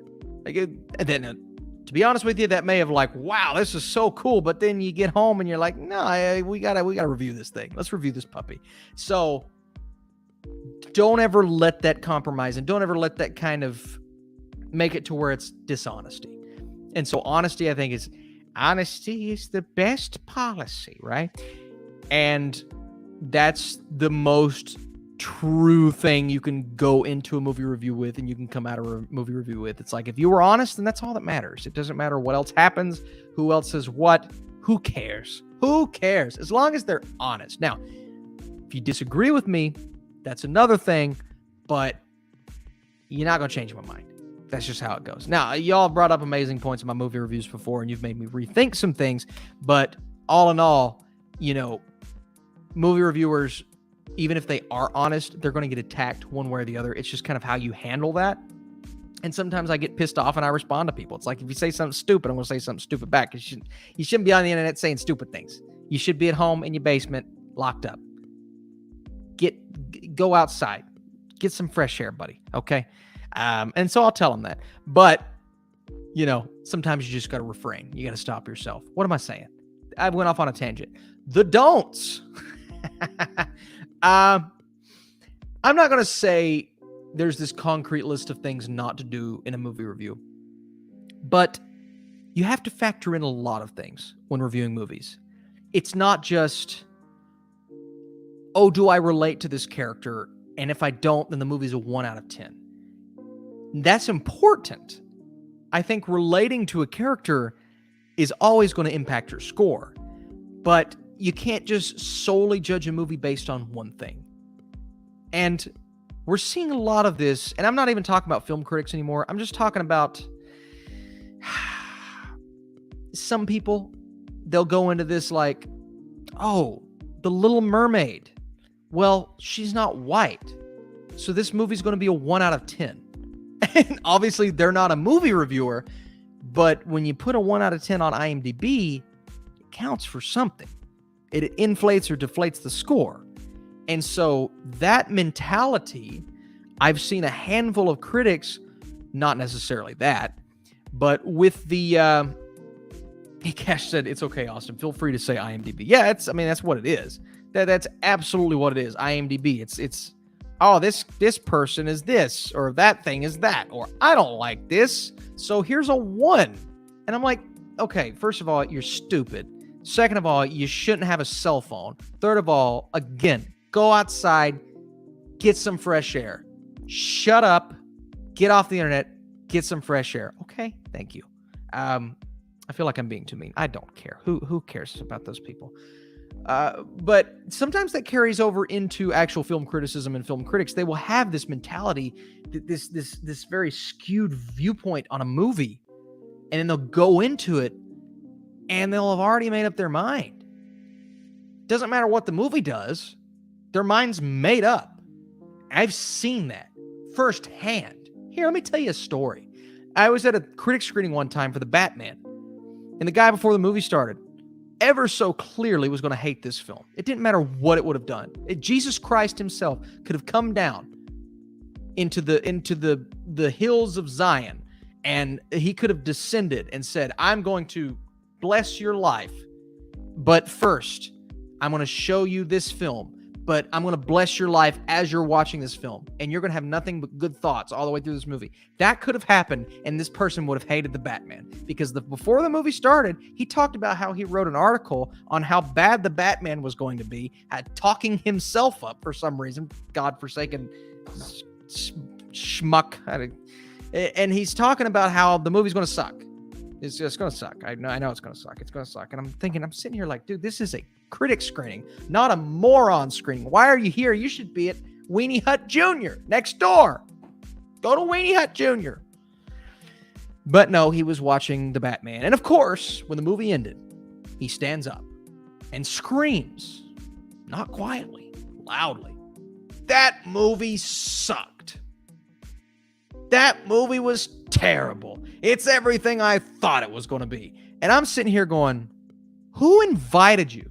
It could have been the freaking president of the United States. Who invited this guy? Why is he here?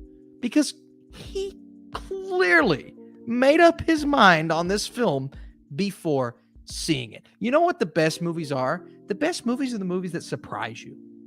Maybe the movie that you don't even think is going to be good. And you walk out like, that's... What? I'll be honest with you. Joyride. I thought Joyride was... the trailer was fine. It's going to be silly. It's going to be stupid. That's a pretty fun movie. I walked out like, yeah, it's fun.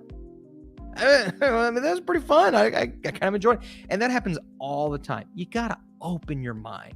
Open your mind. Don't go in with your mind made up. You can hate a trailer. I've hated trailers. I've hated marketing. I am not excited for this movie at all. And I come out going, that movie was great. What was wrong with 2 hour ago me? Why can't I time travel to before this movie started and say, what's wrong with you, Austin? You were wrong about that film. And that's the best. Now, sometimes it's the opposite. Sometimes you think the movie's going to be spectacular and you walk out and you're a little bit bummed out. That happens all the time. That being said, don't go in with your mind made up. And I know we were on a super chat here. So many good questions tonight. My goodness.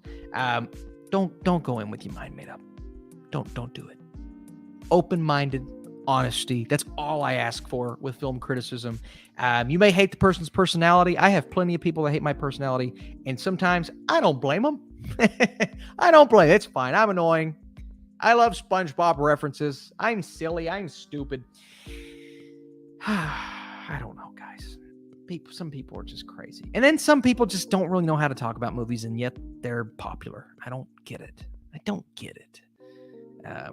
They just don't know what they're saying. They just say random things, and it doesn't make sense. But they got a cool face. So I don't know. It happens. That's all right. Talking about you, the flick pick. No, I'm just kidding. Oh man. Big Play 08 says, more excited for Superman Legacy or the Batman Part 2? Oh, listen, as excited as I am about Superman Legacy and all that James Gunn is going to bring to that movie and all that James Gunn's going to bring to the DCU, and the casting's been pretty good so far, and I'm excited to see, our new Superman, our new Lois Lane, and Rachel Brosnahan. She's perfect as Lois Lane, and is James Gunn going to do what he did in the Guardians movies? Blah, blah, blah, blah, blah. It's the Batman Part 2. It's the Batman Part 2. Come on. It's the sequel to one of my favorite movies of last year. Such a great film. So pumped to see what Matt Reeves is cooking. What's he cooking? What did he cook? Does he know? I love that meme. The Riddler meme. Does he know? Did he know? He knew. What memes are going to come from the sequel? Yeah, it's Batman Part 2. Frankly, it's not as close as it should be, but I'm still really hyped about Superman Legacy. I think it could be great. I really do. Go back to kind of what we were saying earlier, guys. Some movie critics just care about getting a free ticket, free food, free gifts. Yes, that is true. And don't get me wrong. I would be lying to you if I said all of those things were bad. No, those things are good. But at the end of the day, you're there to review the film. I mean, you're not there. You're not there to say, that's cred, man. That's so great. Free food, free gifts. I don't really get free food or free gifts, but all those things are great, right? Well, you better review the movie. You know how many links to reviews I've had to send to studios that were bad? Sometimes I'm a very positive person. A lot of times it's good. I'm like, yeah, here's my review. It's not even that, guys. With our screenings, we walk out of the theater and we have to give them first reactions to the rep for the studio. Not the studio itself, for a rep for a different company. And so when I don't like a movie, recently Jurassic World Dominion last year, I had to tell them that it was a big disappointment. To their faces. To the rep's face. The nicest people in the world, by the way. I got some amazing reps, specifically in Columbus and Indianapolis. But I had to tell them, listen, guys, I didn't like it. It's not good. And I'm glad they didn't ask my friend, because my friend was even more pissed off than I was. So, yeah, and Cash said that has to be tough. That is tough. That's probably the hardest part of going to these screenings, is telling the people that their movie's not good to their face. And I like to tiptoe around it sometimes. I'm like, yeah, I wasn't a huge fan of the CGI, the visual effects. That's my quote. So specific. Yeah, I wasn't a big fan of this person's performance. I felt like it was a little too forced. Bye. I don't want to sit there and go, this movie stinks. I hate it. I never want to see it again. I never want to see you again. Get out of my face. I don't want to do that. So I'm very specific, but I don't lie. I'm not like her. Let's see here. So many great questions tonight, guys. What do you think if they rebooted Power Rangers like Chris Nolan rebooted The Batman and like Matt Reeves rebooted Planet of the Apes? Hey, Jose Sanchez, that's a good point. I would love, Baby Yoda's still in my lap, by the way. That's a great point for a franchise. And that, Power Rangers is a little different, because I think Power Rangers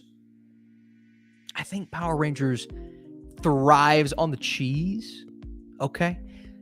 Sometimes cheese is good, and I believe the cheesiness of that franchise works in its favor, if that makes sense. But that's interesting, to take something like the Power Rangers and turn it dark and turn it into something that's a little more cinematic and a little less cheesy. But see, my brain's going back and forth, but I don't know if the Power Rangers is the best franchise for that. So I don't know if I love it specifically for the Power Rangers in terms of like going the more grounded route, which is what Matt Reeves and Chris Nolan are there for, more grounded. But for someone to come in and take the Power Rangers franchise over in general and send it in a different direction, maybe not darker, but maybe, I don't know, more cinematic. I don't want to say a big budget, but a bit of a bigger budget and a bit less childish. Keep some of the cheese, lose the childishness. That would be interesting.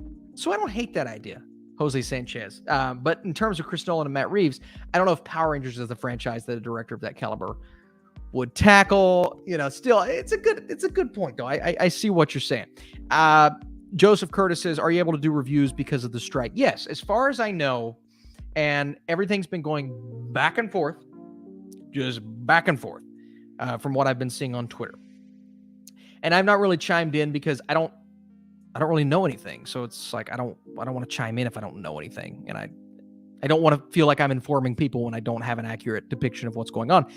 But as far as I know, as long as you are not a part of SAG, or you do not intend to be a part of SAG, you can do certain things. But even beyond that, with reviews, that's different than studios paying for promotion. So that was the big deal. And it was more along the lines of influencers promoting a movie. Now, for non-SAG members, they were saying influencers could still go out and do the influencer thing and promote. But I believe, as far as I know, either way, film criticism is still good, right? As long as I'm not being paid by a studio, opening up a gift box or something like that, reviews are good. And I think in general, reviews are good. We want reviews. We can't just stop getting movie review. I mean, that's the whole point of film criticism, kind of what we're doing. And so I think people understand that, right? And I look at the verbiage and some of the words, and a lot of people took a quote on Twitter and they were putting it out there, but that was for SAG members and for people who intend on being SAG members. And I don't fall into the category of a SAG member. I'm a non-SAG member. And so non-SAG members are encouraged not to promote for a studio, but I've never even done that. I've never done any kind of specific like studio promotion or anything like that. So I think those are two separate categories. But again, I'm still learning. I'm still trying to be more knowledgeable. Obviously, we're going to stand with the actors. We're going to stand for the writers in this entire thing. That's obvious. But I'm still learning. So I don't want to give you the end all be all answer because I'm still learning myself, right? And obviously I still have to make videos because I have a family to support, so I can't stop making videos. But that's not what this is. This is entirely different. And the words are still changing, and the conversation's still moving, and I'm going to keep paying attention, but I don't want to act like I'm the guy to come to with the information because I'm not. This is a learning process for myself and everybody involved. But it's a great question, Joseph. Thanks for being here, my Instagram friend. Would you have seen Oppenheimer if it was 4 hours? Johnny, yes, Johnny. Yes, Johnny. Here's Johnny. 100%. Would I have been thrilled? No. Even the 3 hour runtime for me, I love a 2 hour movie. I love a 90-minute movie. It's not a knock on Nolan. It's not a knock on this film. This movie probably needs to be 3 hours for it to tell the story that it needs to tell. That's fine. But just for me, it's my circumstances too, right? I'm driving 3 hours. I'm watching a movie for 3 hours. I'm reviewing a movie for an hour, and I'm driving back 3 hours. That's going to be a long day. Tomorrow's going to be a really long day, which is why why am I still awake? It's going to be a long day, but that's my circumstances, right? So I want it to be less than that. I want it to be like 2:30, because I know when I get home tomorrow night, I'm going to be dead. I'm going to be on the floor, just like twitching. So in a way it stinks, but in another way, it's Christopher Nolan. It's Oppenheimer, and they probably have a good reason for it to be that long. I would see if it was 4 hours. I just wouldn't be thrilled about it. The Blue Futon. What past lives do for some. The movie 50/50 life experience did for me with my sister. Cancer sucks. I completely understand life experiences shape us. See, that is the beauty, Blue Futon. That is the beauty of movies, is you can see that, something like that. And my condolences to your family and having to go through that with your sister. And man, oh man. First of all, cancer sucks. Second of all, losing a family member to cancer sucks. Third of all, losing a family member in general sucks. And so when you can live vicariously through a movie character in a movie and it go in what I think for 50/50, I think that's a beautiful direction, a comedic direction, a little unexpected. I was really blown away by that film. It was a good, really good movie because it kept it light. You were on the edge the entire time because you kind of knew what was coming, but it was lighthearted, but it was real, right? And so to live through a character that goes through something similar to what you go through in Past Lives, I think is a little different because Past Lives was less of that and more of just a real experience. It wasn't super lighthearted. It wasn't this, wasn't that, which I still resonated with. But to go through something like that, I always say that, Blue Futon, about Sing Street. For me, Sing Street, that relationship between those two brothers, and I don't relate solely to their life experiences, but more that relationship and the care. Don't tell my brother I'm saying this, please. The care that Jack Rayner has for his brother. And so that story moves me in a way that other stories that don't have a brother-brother relationship, if that makes sense, right? Because you're living through who the characters are and how they react and how they respond to each other and the circumstances that they're in. Sounds like 50-50 did that for you. Past Lives did it for me. Eternal Sunshine did it for me. Sing Street did it for me. All in very different ways, but I'm still kind of seeing something that means a little extra. And when a movie can mean a little extra to you, that's always going to kind of make it mean more to you, if that makes sense. When a movie means more to you, it means more to you. Okay, so don't ever feel like, well, this film is my favorite movie of all time, but other people don't feel the same way. No. If it hit you in that way, then who cares what other people think? And that's what I encourage people. Who cares if it did? Because everyone's life experiences are different. And that's one thing I'm learning, really learning about film and film criticism as well. Okay, people have to leave now. Bye. Well, listen, Nicholas, if you have to go, that's okay. I'm still going. I still got a few more questions, but I think you're referring to Jose's leaving. Good night, man. Thanks, Jose. Thanks for being here, my friend. Thanks everybody for being here. Everybody for being here tonight, man. So many good questions. I could literally stay on these questions all day and talk about them all day. But Blue Futon, what a great question, and thanks for sharing that with us. You didn't have to share that. It means a lot to me. It really does, and that's a little extra that I have for you now. A little extra respect, a little extra, just kind of, I hate to say that, like, you guys, it's like, you guys are here. But no, I mean, I genuinely care about you guys, and I appreciate you being really open with me. So thank you. Thank you for that. It's nice to have that. David said, hello, it's the morning where well, good morning, David. We're still going. We're 4 minutes away from 2 hours, and we got to get to these last few questions here. Big Play 08, top couple comic book TV streaming series. Peacemaker, Invincible, Loki, Daredevil. That's a heck of a list, Big Play 08. That's a heck of a list. I would put Loki up there for me. I would put The Boys up there for me. And I don't know if I can rank them like full on do a ranking right now. That's a tough gig, man. That's a tough thing to do. I'm going to say, not in any order, but my top 5. Daredevil, not in any order. Keep that in mind. The Boys, Loki. Gosh. Invincible. Yeah, we'll go Invincible. Let's go Invincible. That's a good one to put on there. I really dug WandaVision, man. I don't know if I want to put that in my top 5, though. I feel like there's one I'm missing. I guess I could go TV streaming series. Well, if we're going TV, man, let's go nostalgia. Let's go nostalgia. If we're doing animated shows, let's go Justice League Unlimited, Batman the animated series, Superman the animated series. Like, let's go full on nostalgia. X-Men. Here's a shocker to you. I may prefer X-Men Evolution over X-Men. I know. You can't go wrong with the X-Men theme song.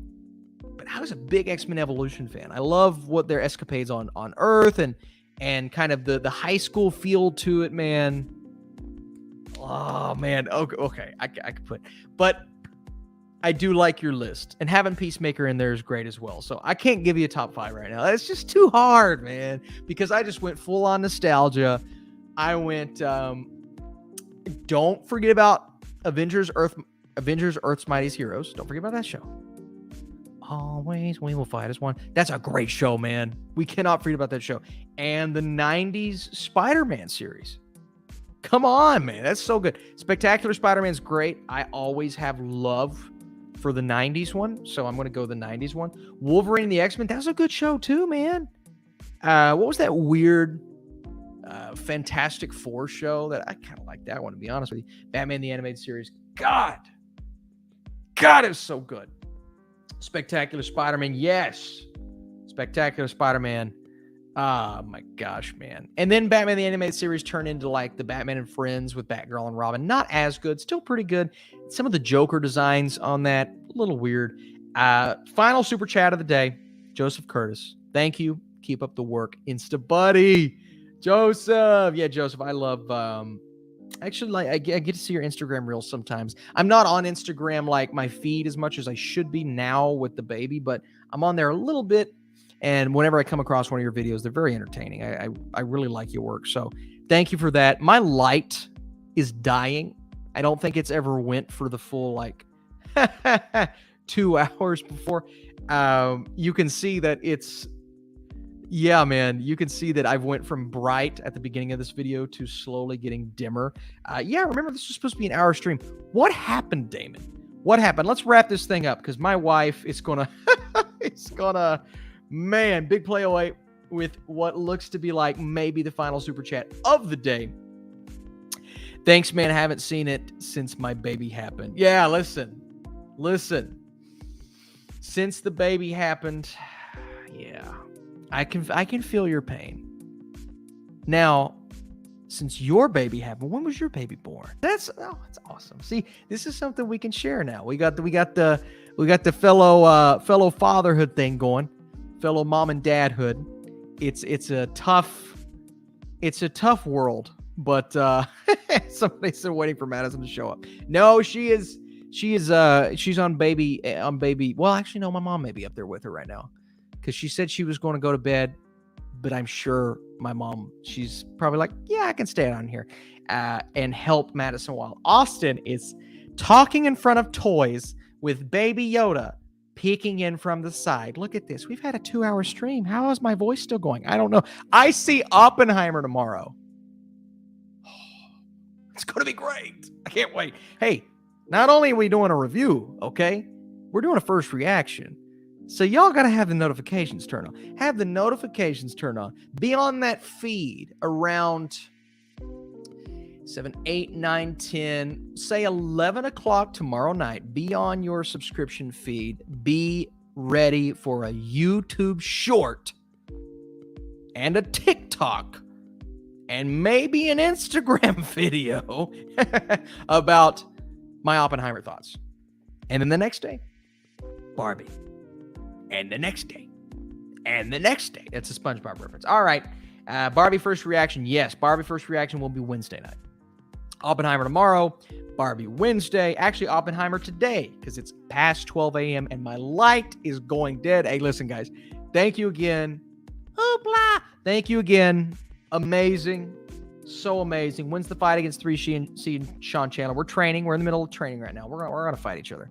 But I've got the flick pick. So, I mean, come on. Me and the flick pick. He fights. I film it. What a great duo. What a great duo we are. I do none of the work. I just let John attack. Go, John. Get him. Thank you all for being awesome. Thanks for being here. Can't wait to see you again tomorrow night when I talk about Oppenheimer. Wednesday when I talk about Barbie. I'm sorry. Wednesday is the Oppenheimer review. Wednesday night is the Barbie reaction. Thursday is the Barbie review. Oh, and then Friday, I believe I cloned Tyrone. Hey, guys, I got to go. It's been 2 hours. You all have been amazing. Please let me know if I missed any super chats, if I missed any of your amazing questions. We will get to those next week. We're coming back next week. Do not miss this. I'm looking at how bright it was earlier, now how dark it is. You see how dark I'm getting because the light's dying? You guys are truly the best. I can't wait to see Oppenheimer tomorrow. I'm so freaking excited. Bye. No, you're the best. What is this Pokemon? Mark Wahlberg impression. Hey, everybody. Thanks for being here. You guys have been amazing. I'm feeling good right now. Gonna go upstairs. The wife's gonna be like, "Hey, what are you doing down there?" I'm gonna be like, talking movies, talking Grogu, talking cell phone, talking cherry Coke. Have I been drinking this cherry Coke the whole time? No wonder I still have energy. We got caffeine. I've had an Alani today, a coffee, a cherry Coke, another cherry Coke. It's my second cherry Coke. I still have energy. I'm gonna go upstairs. I'm gonna help watch the baby and other stuff. I don't know what I would do. I could go up there and there could be rats, and I gotta have to get the rat poison and the rat spray. No, I'm gonna have to go buy rat poison, and then I'm gonna have to kill the rats with the rat poison. I can't kill a rat. I can't kill a creature. Why would I do that? That's evil. No, I would do it. I'd chop its head off. If it was going after my family. What am I saying? What time is it? It's 12:39, And it's supposed to rain at 1 a.m. Great. I hate rain. Don't like it. Sometimes I like rain. Why am I still here? All right. Thank you guys for being here. G. Kobe P said go to bed. I agree.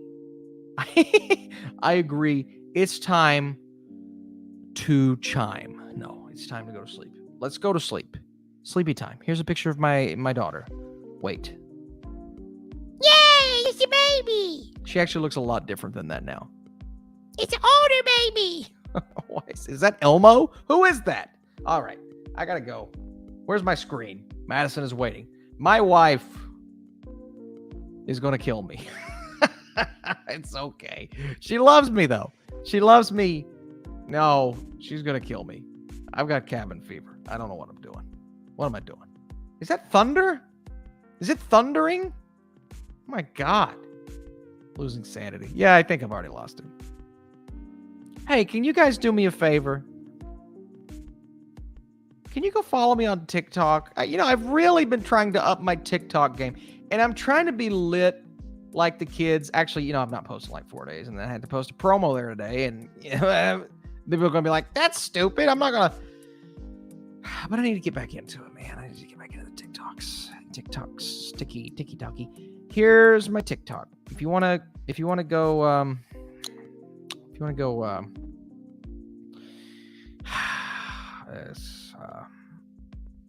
get on, do you guys even do you even care? Do you even care about, do you care about me? Go to sleep, Austin. You're right. Bye, Elmo. He's litty like the kids in the progression. I'm sorry. Please go follow me on TikTok. Thanks. Thanks for being here. What if I unfollow from TikTok? Daggone it. Shoot. I have been here for so long. I'm going to try to get a drink of my cherry Coke. Oh. Is this what? Hang on. Let's do ASMR.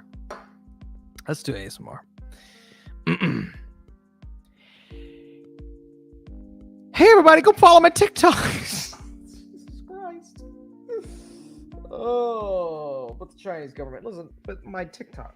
But it's more important. It's more important than TikTok. Okay. All right. One day. Can we do one more hour? I think we can do it. If we just go, if we go one more hour, then we'll have one more hour after we do it. Are you auditioning? Morty. Hey, Morty. I don't even know. Oh, Rick. Ooh-wee. Oh, man. Mr. Meeseeks. Look at me. Look at me.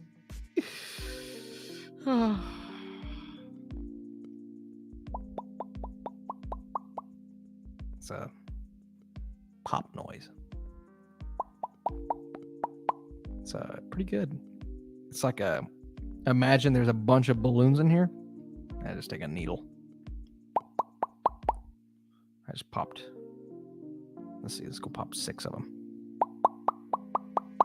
Oh, pop 7. There's one extra. Didn't even see it. It's just hiding. It's just hiding underneath the balloon. It's a balloon.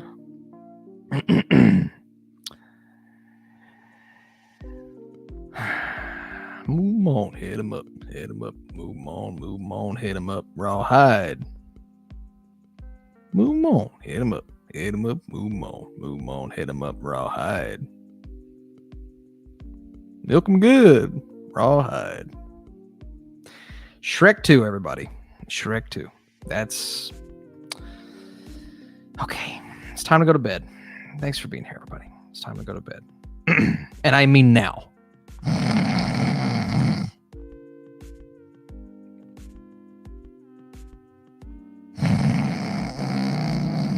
What if I actually snored like that? That would be miserable. My wife would divorce me instantly, which she has already tried many times, but I would deserve it at that point. It's okay. It's fine. those people on TikTok, they'll sit there and they'll say, yummy, delicious, lollipop, and they'll make thousands of dollars. And I'm sitting here and I'm snoring and I'm popping balloons and I'm getting nothing. I get nothing for this. And they're like, milky milks. And I'm like, drinking my cherry Coke. I deserve tips for drinking my cherry Coke. But I get nothing. And I deserve nothing. It's okay. I deserve it. Listen, we're still live. That's it. We're still live. And I knew we were still live. And we are. And we are.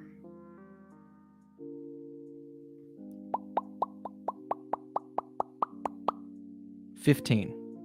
Was that 15? I thought I counted pretty well.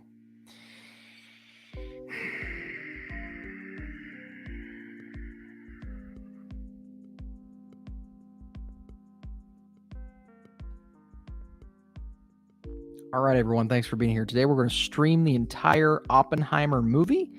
I have retrieved the entire film from Warner Brothers Studios, and we're going to do it.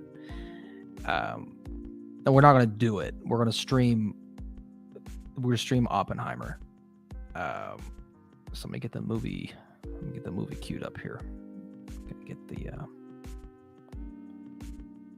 Gonna get the movie queued up. I'll give you guys a very solid countdown for Oppenheimer the movie. This is an incredible countdown that I put together. This countdown took me 3 hours to edit. You've probably never seen anything like it. First the countdown, and then we will be streaming Oppenheimer, the movie, the full movie. All right.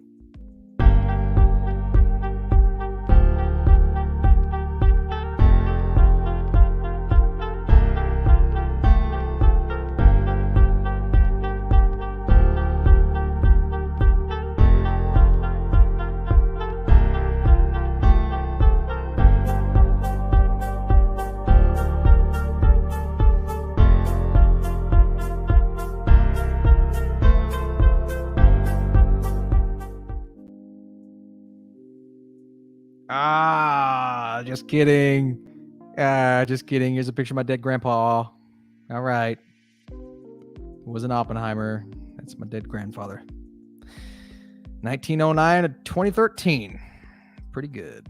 It's good. It's good life. 104 years. Long life. Actually, my great grandpa. Not even my grandpa. He's my great grandpa. But I called him grandpa. So if you guys were expecting Oppenheimer, nope, you get Robert Burke. Good night.